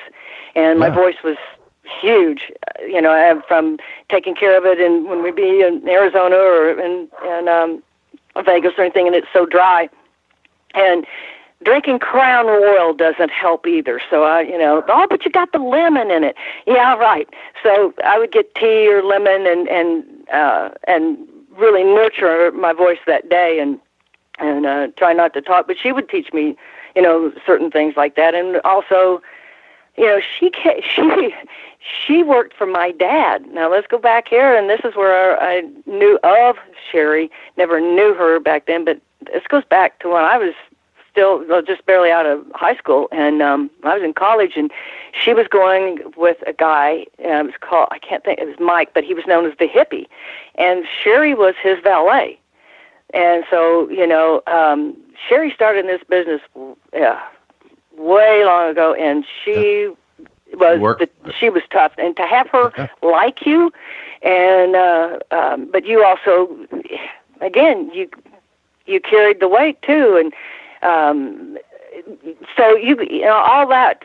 If they like you, and the road that she'd already been on, and of course I admired every one of them, because Sean, look, I could never do what that girl would go through, and when Warrior would drop her on her chest and. Well, oh, my God. And nobody, they don't tell you. You don't see the hurt and the pain because they're professionals until they get back and, it's late at night and how they're hurting. And, she never said no to any of the things that was presented to her. And, being with Savage was tough, I know.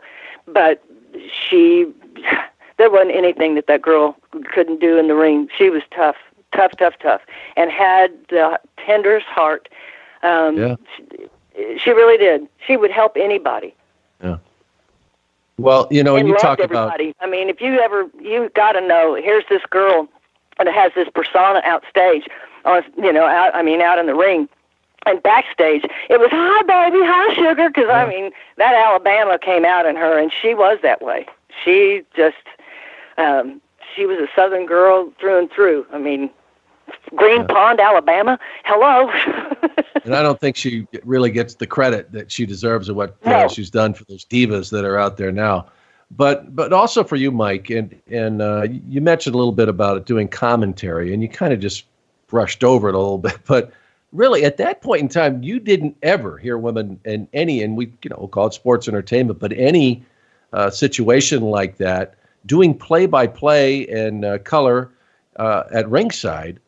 I don't know if you look back now, but that was kind of unheard of. You might see a former athlete on one of the sports shows for tennis or something like that. But did you realize it at the time that you were kind of a woman who was doing something that men did only?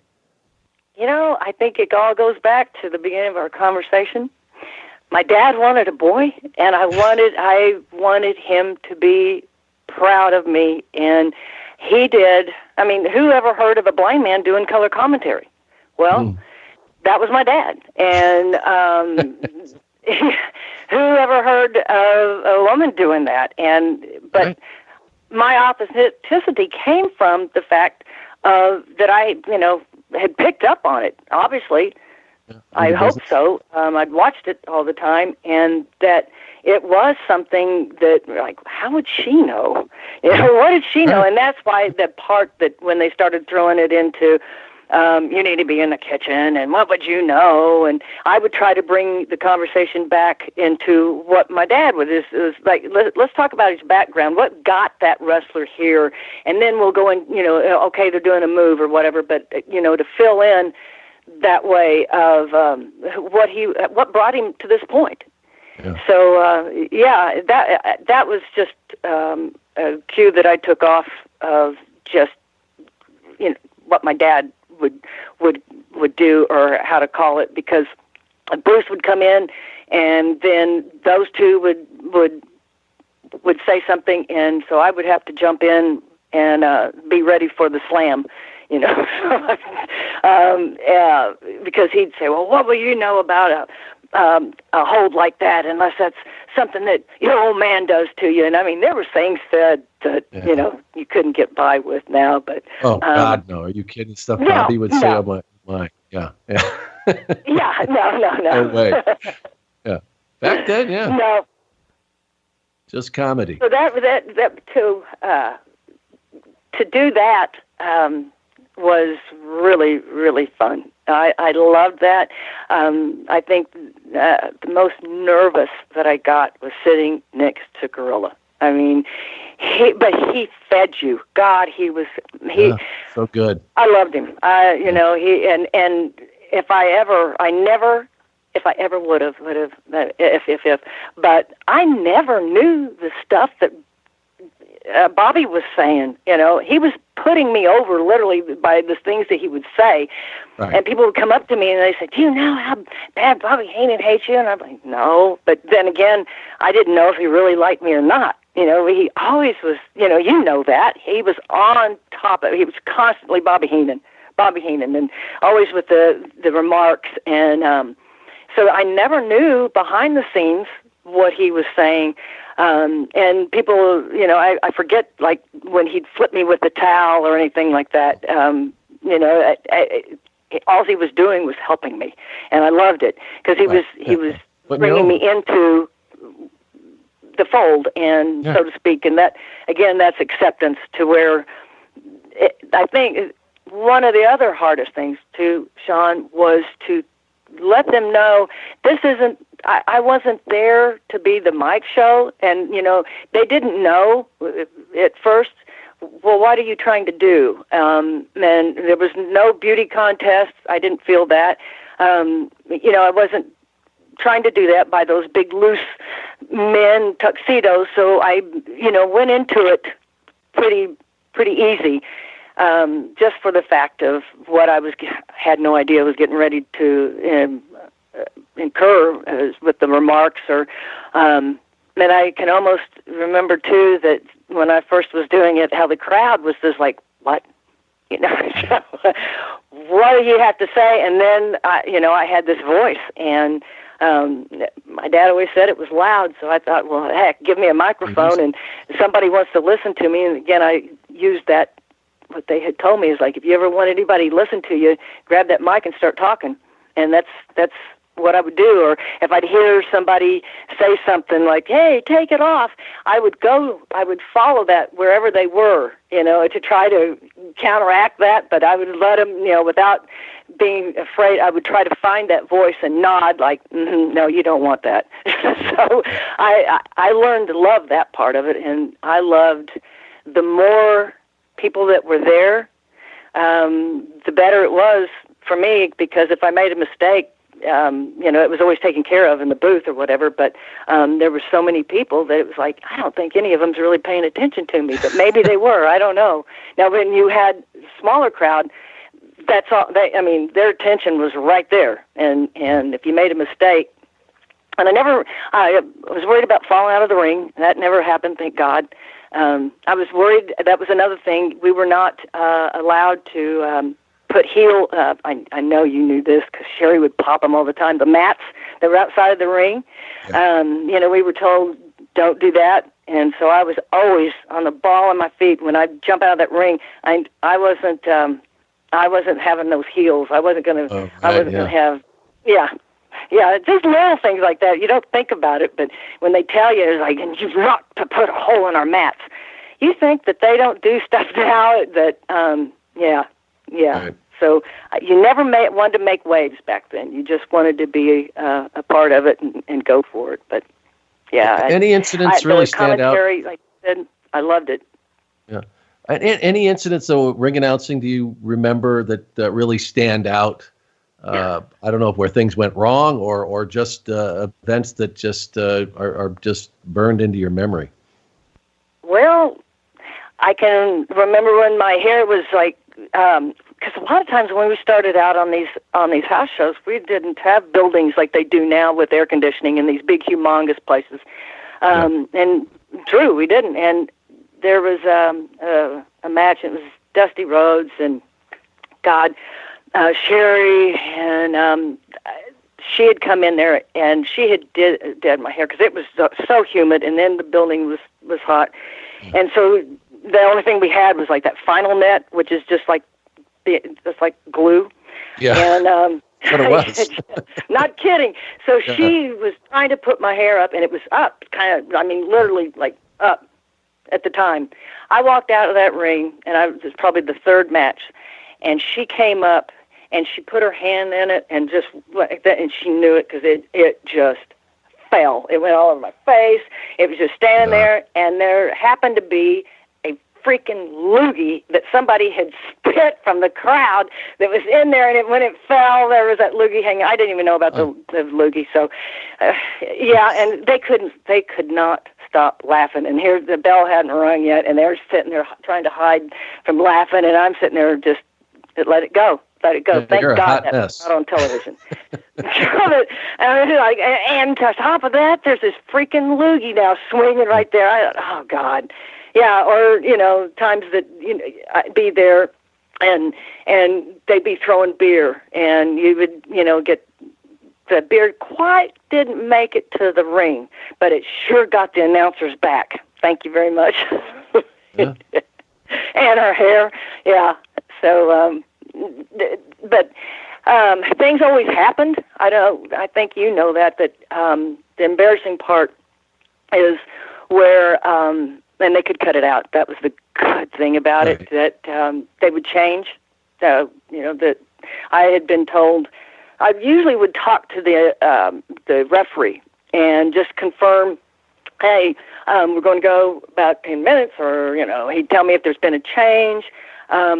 And I said, I would never know the outcome, or we'd be talking, and I would always remind him. I said, remember, this is how I do this. Is I want it to be natural. I want it because I don't know the finish. I don't know. Didn't want to know. Wasn't my job to know.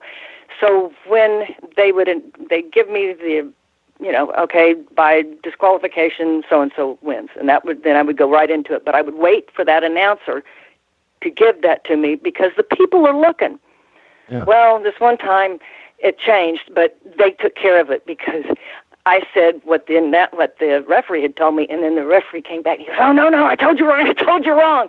And I could see the guys sitting, up there because that kills the match. It could just kill it. They're all, and that's the hardest part is here they go and work, and they've done all that, and it's got to all fall together. Everything's got to, from the beginning of the match, and it's got to flow right, and then you go and kill it because of what? It's like announcing somebody, which happened because I didn't have control of the music, and we were in town, and in some town, and here would become Demolition, and they have Legion of Doom's music or something. Or the Bushwhackers. It was like, oh my God, and you'd look up there and just think, you idiot, Yeah.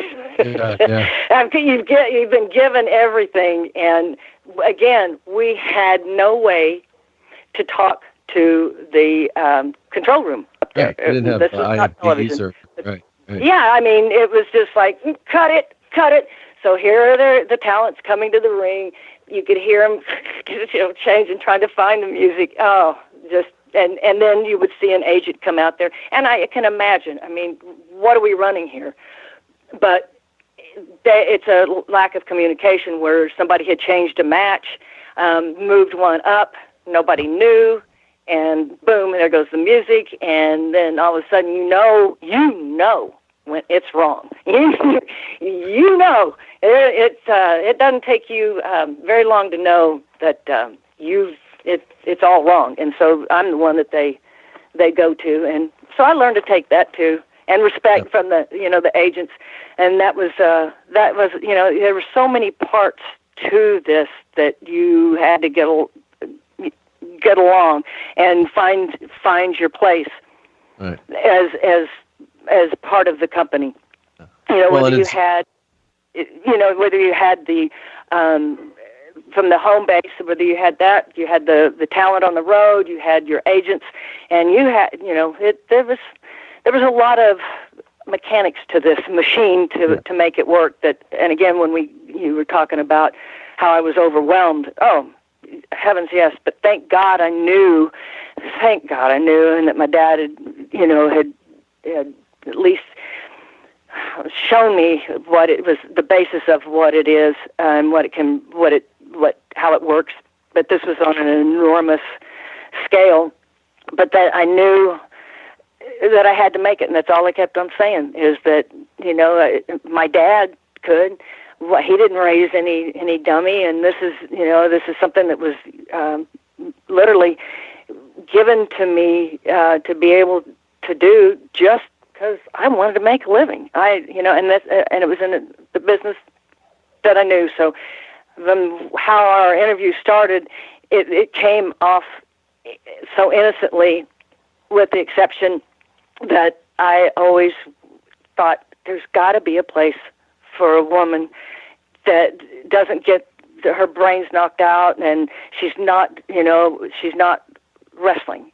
And that's how it developed. And yeah, so and I never liked the trailblazing and all of that. I didn't know. I just liked the commentating. I was taking lessons from hearing what I'd heard most of my life, and watching my dad do, and never knowing of that where that was going to take me by what that was playing in my head of doing. So I couldn't be more humbled of you asking me about how this all happened, and my father, and just the funny stories, because I can tell you there's lots of them. I can tell you Davy Boy and Sherri, and me in the back seat. Here we are, the three. Those are in a Cadillac. And we had so much crap and bags, because I carried a lot of bags. I didn't know how to pack on the road, and Sherri had the reason to carry a lot, and then, of course, Davy Boy. And this Cadillac trunk was motorized, where you could, it flipped up and then it would go down. This thing was running constantly because it could never shut because we had so much stuff in it. Oh, we got pulled over by the police, and Sherri goes, "I'll take care of this." Oh, Sherri was an endowed, beautiful lady, but was weather endowed up front. And she said, "I'll take care of this." She was doing the push-up thing, I'm looking at Davy, like, somebody's going to have to take care of us. And I can remember she started to get out of the car, and the officer said, "You can put those up." That's not going to help you here. And it was holster those, girl. Oh yeah.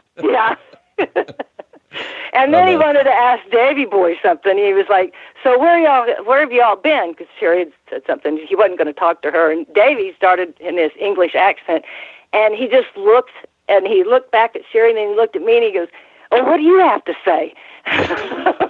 Oh God, I don't know, officer. I don't know. They just picked me up, and because he could get that real thick English accent going, and you couldn't understand a word he said. Yeah, no, right. But we looked like a couple of characters, I know, and but yeah, Sherri didn't take care of anything that night, and it happened to be we were. It was in Tucson. We were coming back from Tucson and going back to Phoenix, Arizona. Yeah. That's funny. Well, and how did you had a couple of kids. I don't know how old they were at this time, but how did you balance all of that? Well, let's go back to how sweet and dear my mama was. And my mom and my dad, I could have never have been able to do it because I was pregnant. When I first started with Vince, I was pregnant with Max. Yeah. He's my youngest. Priscilla is my oldest. She was 3 at the time. In fact, I took her on the road because she had not started school, so I took her on the road when we'd have long trips. And she traveled. I loved it. That was another reminder to the promoter, to the wrestlers and everybody else. It's like, hey, I'm not out here looking at y'all's bodies. This is a job. I got kids to raise. Right. So I took her, and then, but I was pregnant with Max, and things hadn't, where I wasn't on the road or the ring wasn't being used that much. So I had a baby, like in May of '85, and then, within 3 months after that, I was back out on the road, and my mom was taking care of him. And again, like in 1986, when I first started in the ring, and they gave me the announce because of the radio disc jockey, they were all with me. And so that was another reason. My mom and my dad and my kids would be going in the motorhome. So it was a family affair. And later on, I would fly my kids to the shows, like if I was through, and they were at television a few times, but I would, on the house shows, it was much easier to have them around and not so much of the, ongoings of the production. And they would, from the moment I've got a picture here where we're all together back in a dressing room, and I'd dress them up, and they were to run and get the Cokes and the coffees for the wrestlers all the time. I was like, and it's yes, ma'am, and yes, sir. And it started when Liz was on the road and in the dressing room. That's who they hung out with. I mean, Liz was great. She loved kids. She was a sweetheart. And when I first met her, I was thinking, how could this girl look the way she does? She's just got, us girls out here will say, oh, she's got to be a bitch. She's just got to, and she was nothing like that at all. She was my friend. I talked to her weeks before she passed away, and I kept on telling her, I was like, hey, and we did, Sherri and I and Liz, we were going to be the Golden Girls, and we were going to retire out in Florida and stuff, and we would tell her, like, come on, Liz, pull yourself together, you don't need this crap. And what was going on was so sad. I watched a thing, and part of that documentary that they came on the dark side of the ring or whatever. I'm not taking anything away from anybody, but a lot of that is true, but a lot of it is when I saw the Linda person on there, I was kind of disappointed because of the fact that so much of that was true, but on the Linda thing, she helped destroy that marriage. She was not as close as she said she was to Liz, and that's all I'm going to say. When I saw her on there, and I thought, what the heck is, no. Bruce, yes, and definitely Jimmy, we knew, but it was like her. I don't have much to say as far as credit towards her, because as much as I was around Hulk, I barely saw that woman at all in the arenas at all. And I thought, whoa.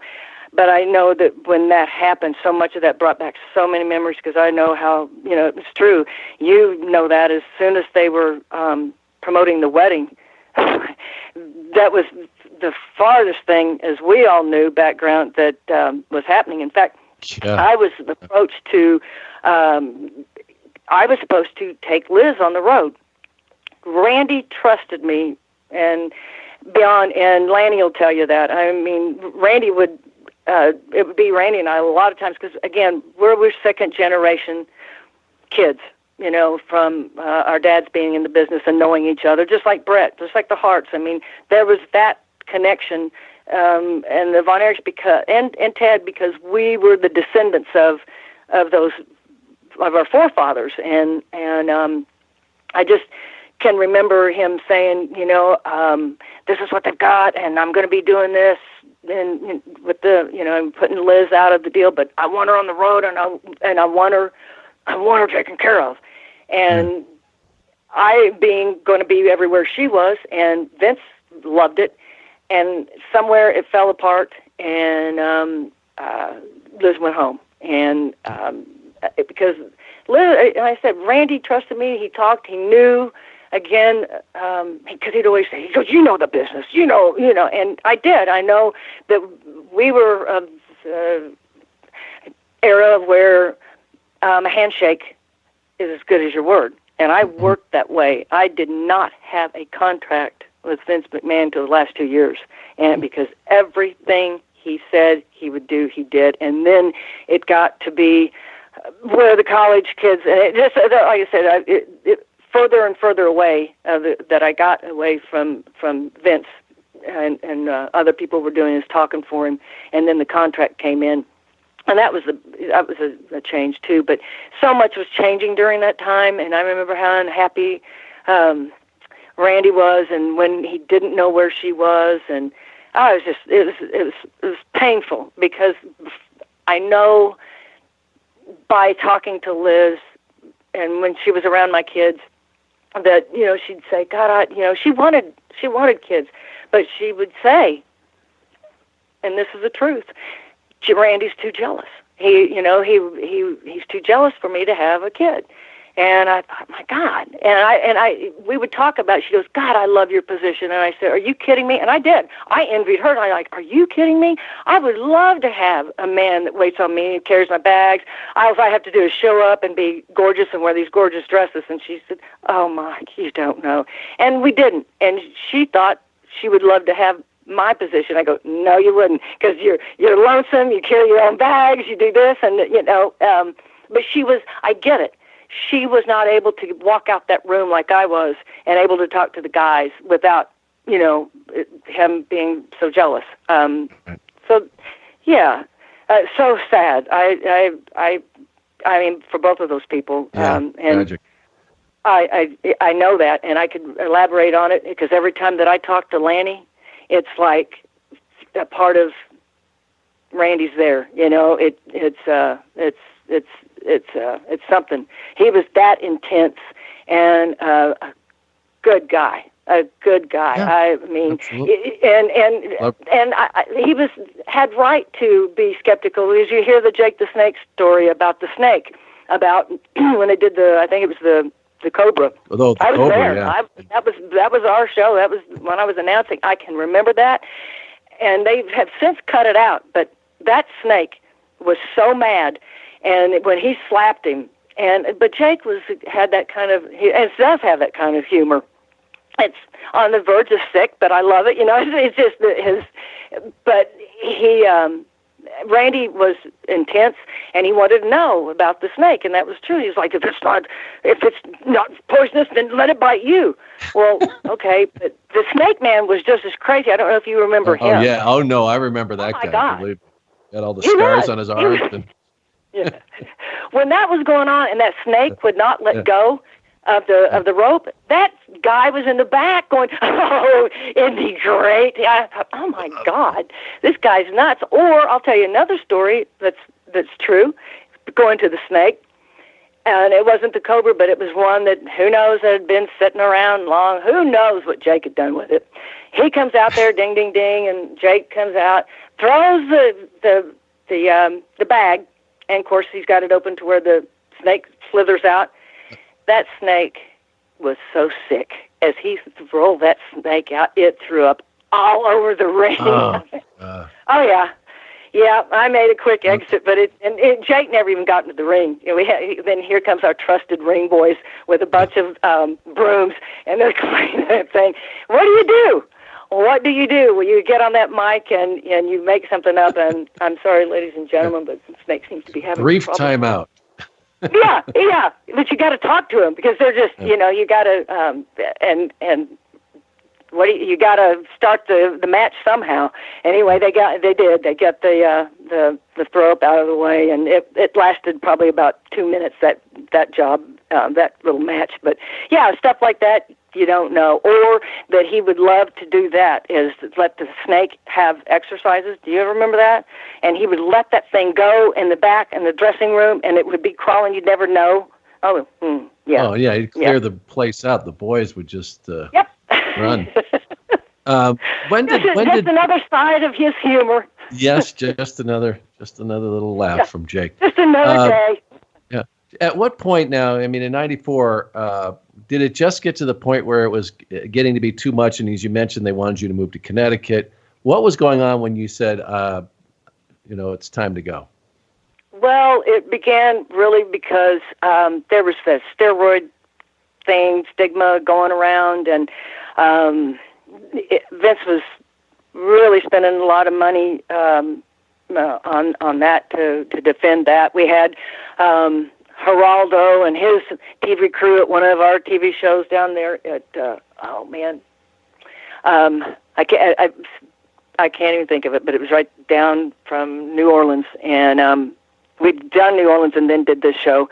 And here was his TV crew, and they're wanting to know, there's steroids, and they're being, just anything to try to talk to somebody. And so he was trying to, Biloxi. It was Biloxi. Oh, God.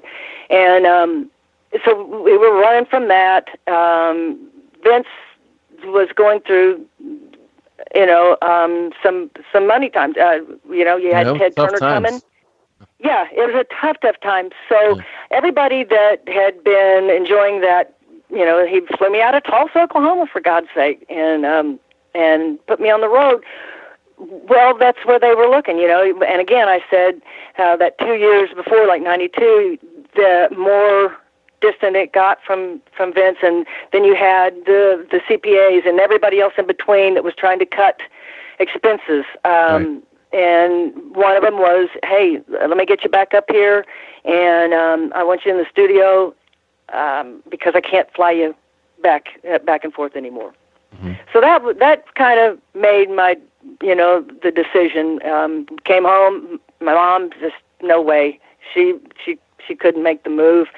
And my kids always say, "Don't put that on me now. Don't say it." Well, no, but you look at it, it was like, God, now they're in their teenagers. It's probably time for me to come home. My daughter was probably 14 at the time, 13, and Max being young, I'd missed a lot. I was their mom, and my mom stood in for me. I mean, that was just the way it was. And I wasn't on the road as much as the wrestlers, but still, I was gone a lot. I got to go on a European tour, so I was gone on Easter holidays. But I had grown up that way. They hadn't. Where holidays were, we working. I mean, my dad had Christmas shows. We had Thanksgiving shows. We worked. Yeah. But they didn't know it, and they'd go to school and their friends. I was not known back then. I mean, when I'd get on that plane, that life, when that airplane door shut, that life was over. And I stepped into, the WWF mode. You had to get that frame because you're leaving your kids. I'm kind of sad, and they're oh my God, they're games, they're this and that. Yeah.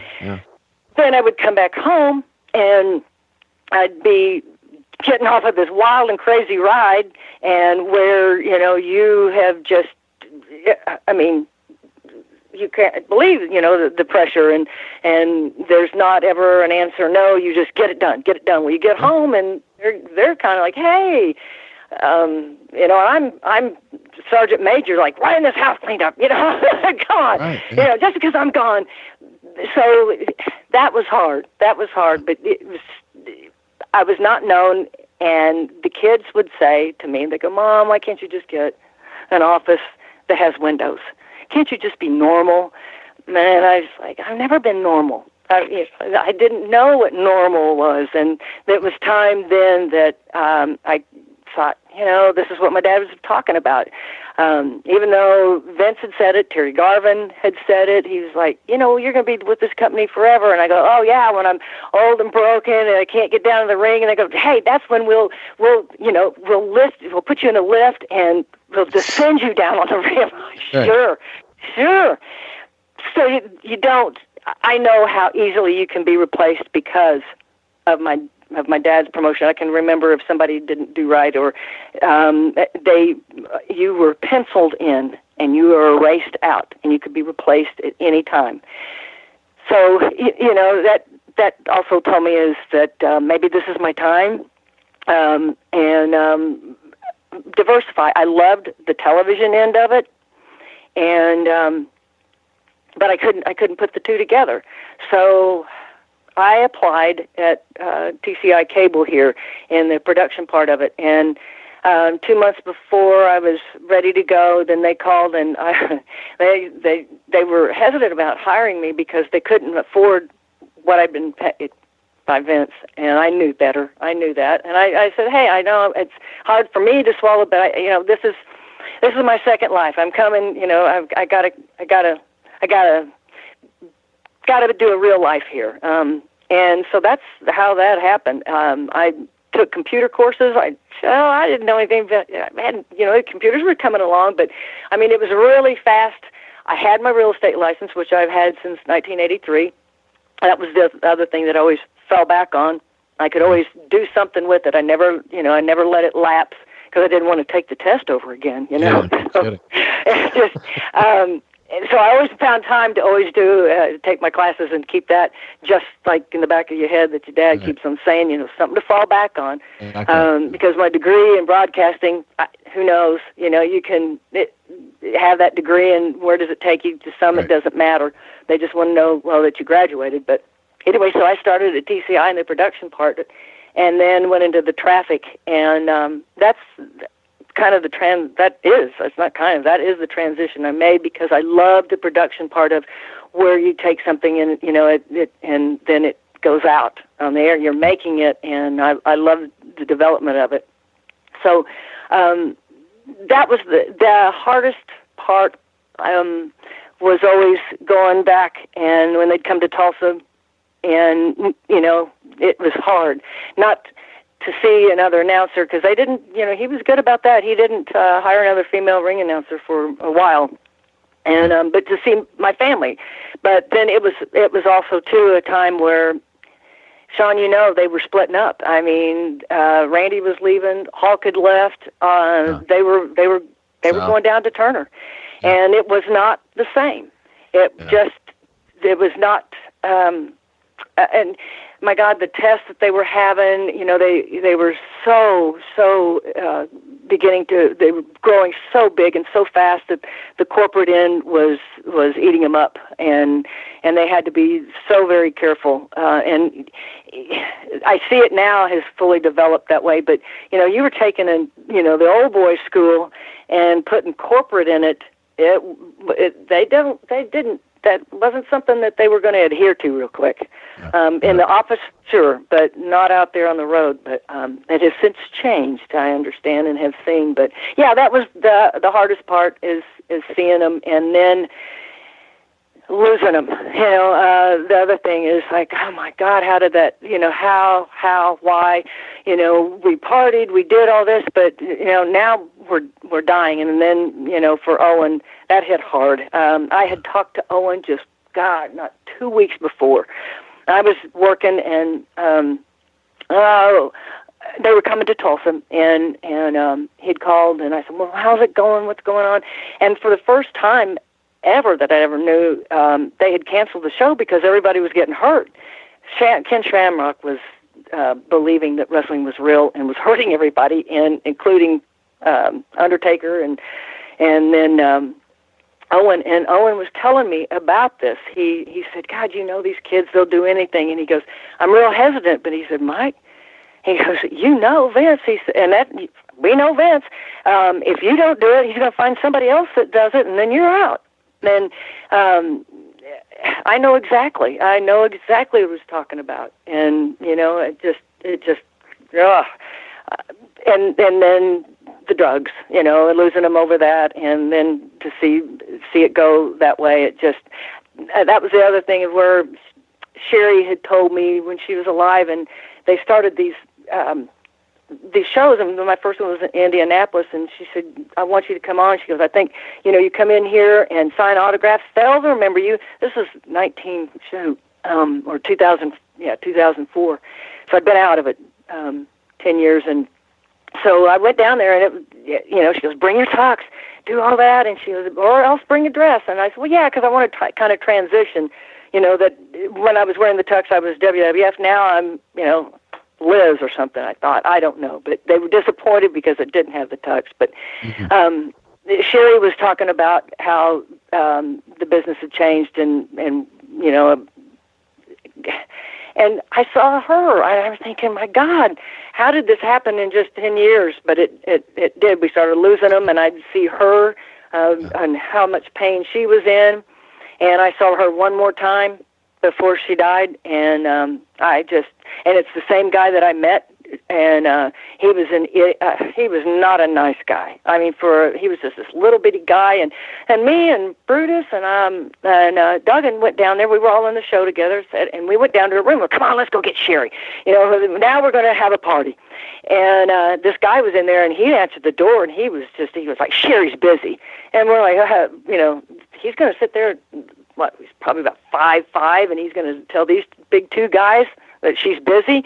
Well, they ran, they pushed him right to the side, and that didn't go too well. And she had to come out to us, and she says, come on, Sherri, you've never let anybody talk to you like this. And she said, oh, I know. She says, I'm getting away from him. I'm getting away from him. And we were in the hallway, and he was like, get in here. And I thought, what an ass. So when I heard that, I knew. I was like, he knew he was getting out, and I don't believe. Well, anyway, I screamed foul play on that deal, and there's nothing we can do, because at the same time that happened is when the Benoit thing happened the same weekend, and it was that was crazy. That's like, oh my God. Murder in the WWF, that doesn't, and they didn't think that at first. They thought somebody had come in there to right. Chris's place. But, crazy times, yeah. Yeah, and you think, how am I scathed by? And so when people had started asking for me to go to these shows, I thought, you know what? I don't have anything to say. But then it said, out of all of us, I'm the only female that's left to be able to say something. Yeah, that's amazing. God, they're gone. And who's going to say something good about them? And I am, because you talk about a funny story, one that I talk about so many times, and I've never been so scared in my life, but I trusted those two girls, and we were in Munich. And I thought we did like 5 different countries, and I was going to, say good evening, ladies and gentlemen, in all the different languages. Well, they told me, you probably better not do that. But I tried it in German, got away with it, because I wanted, again, to show respect to that country and their language. And anyway, well, I'm at ringside, right? And Sherri, you with me? Mm. You with me, right? Are you there? Okay. Yeah. Sherri and Liz, so they're battling it out on the side of the ring. Uh-huh. Sherri grabs a chair, and then she throws it on the ground, and I'm watching them. Liz has got her back to me, and Sherri looks at me and nods, and I went, no. I knew that look. I knew what she was going to pull my hair. She was going to do something. Yeah, right. And she came up to me, and she pulled my hair, and she literally threw me onto those mats. She goes and picks up the chair. Liz is fighting the chair, and I thought, you two broads, if you don't do this and you throw this chair on me, I'll kill you. But anyway, the referee, thank God, got there, because I was helpless. I mean, those two, and I don't know how they kept from laughing, because they knew I was scared to death. But those are the things that, again, they don't tell Mike about it. I didn't know a thing about it, Sean. So, So I didn't know what they had up their sleeves. They were like, let's drop it on her. Who knows? Sherri could be wicked. Sherri could be wicked. Wicked, yeah. Oh my, yeah. And just for her, I was her own fodder. That was the thing. Is like, right. Hey. I worked with her on Spotlight. I know firsthand. Well, Mike, you're an inspiration. And I don't mean just for women, but for anybody. And that's one thing I love about these podcasts, is that there's so many people that are inspirational. I want to thank you for coming on Primetime. I've really enjoyed this conversation. I hope we don't stay speaking and not speaking to each other for so long next time, and hopefully I'll run into you down the road somewhere. Well, I hope so, and I know that you're on some of these shows, and I missed you. I know you weren't you at WrestleCade? Were you there? Yeah, I was in North Carolina. That's actually the last time I saw Gene, too. And yeah. And see, it's so big. By the time they go, well, Sean's here. Well, crap. You can't get around to everybody, and so I missed you. But I always felt, I don't know if you knew that, but I always felt a kindredship with you because of how you were fitting in and the way, we were never competition to each other, but I felt that you enhanced me and we were in this medium together. So, you've always held a spot in my heart. And when I was approached and asked, and I have been so terrible not to be on with you. I'm so sorry because Casey has asked, and God bless him. You all both have been so patient. But again, this has been a great time to be able to say to anybody else I had some time, and I knew it was coming up, and I was getting ready to go out to the CAC, going out to Vegas, and we should clarify that that's the Cauliflower Alley Club, which I know you're a big part of, and so much a part of the world of professional wrestling. Yes, I've got people that, oh my gosh, these articles, and they'll say, hey, they're wrestling historians. Tom Burke, in fact, just wrote me and he said, hey, I've got a couple of things on your dad you're going to love to see. Do you realize, I never got to see my dad wrestle, but to see where he was on a card. Somebody sent me one where he was down in Houston, and Mae Young was on it. Mae was on it. I'm like, oh my God! And Daddy was wrestling Danny McShane and the whole thing, and it's wonderful because you're holding this, and it's like, wow, So I see people like that. Again, I'm there for my dad, and anybody of the old timers know that. I'm there for my dad because he would have loved this. Loved it. He was kind of shy sometimes and about it, but he loved it. The first thing that he wanted to do is be around the boys. He loved being in the dressing room, and he was smiling. He loved that. So for me to carry that on and to be around those guys and to hear those stories about my dad, it's a wonder. And again, Brian's out there. Brian has accepted a couple of awards on behalf of my dad, and me not knowing. I think there was one that I didn't know that he was getting, and Brian was there and did a fabulous speech from what I gather. But there's all this kind of kinship that I'm lucky to be around, and I look forward to it. I've not been out for 3 years, and I'm excited.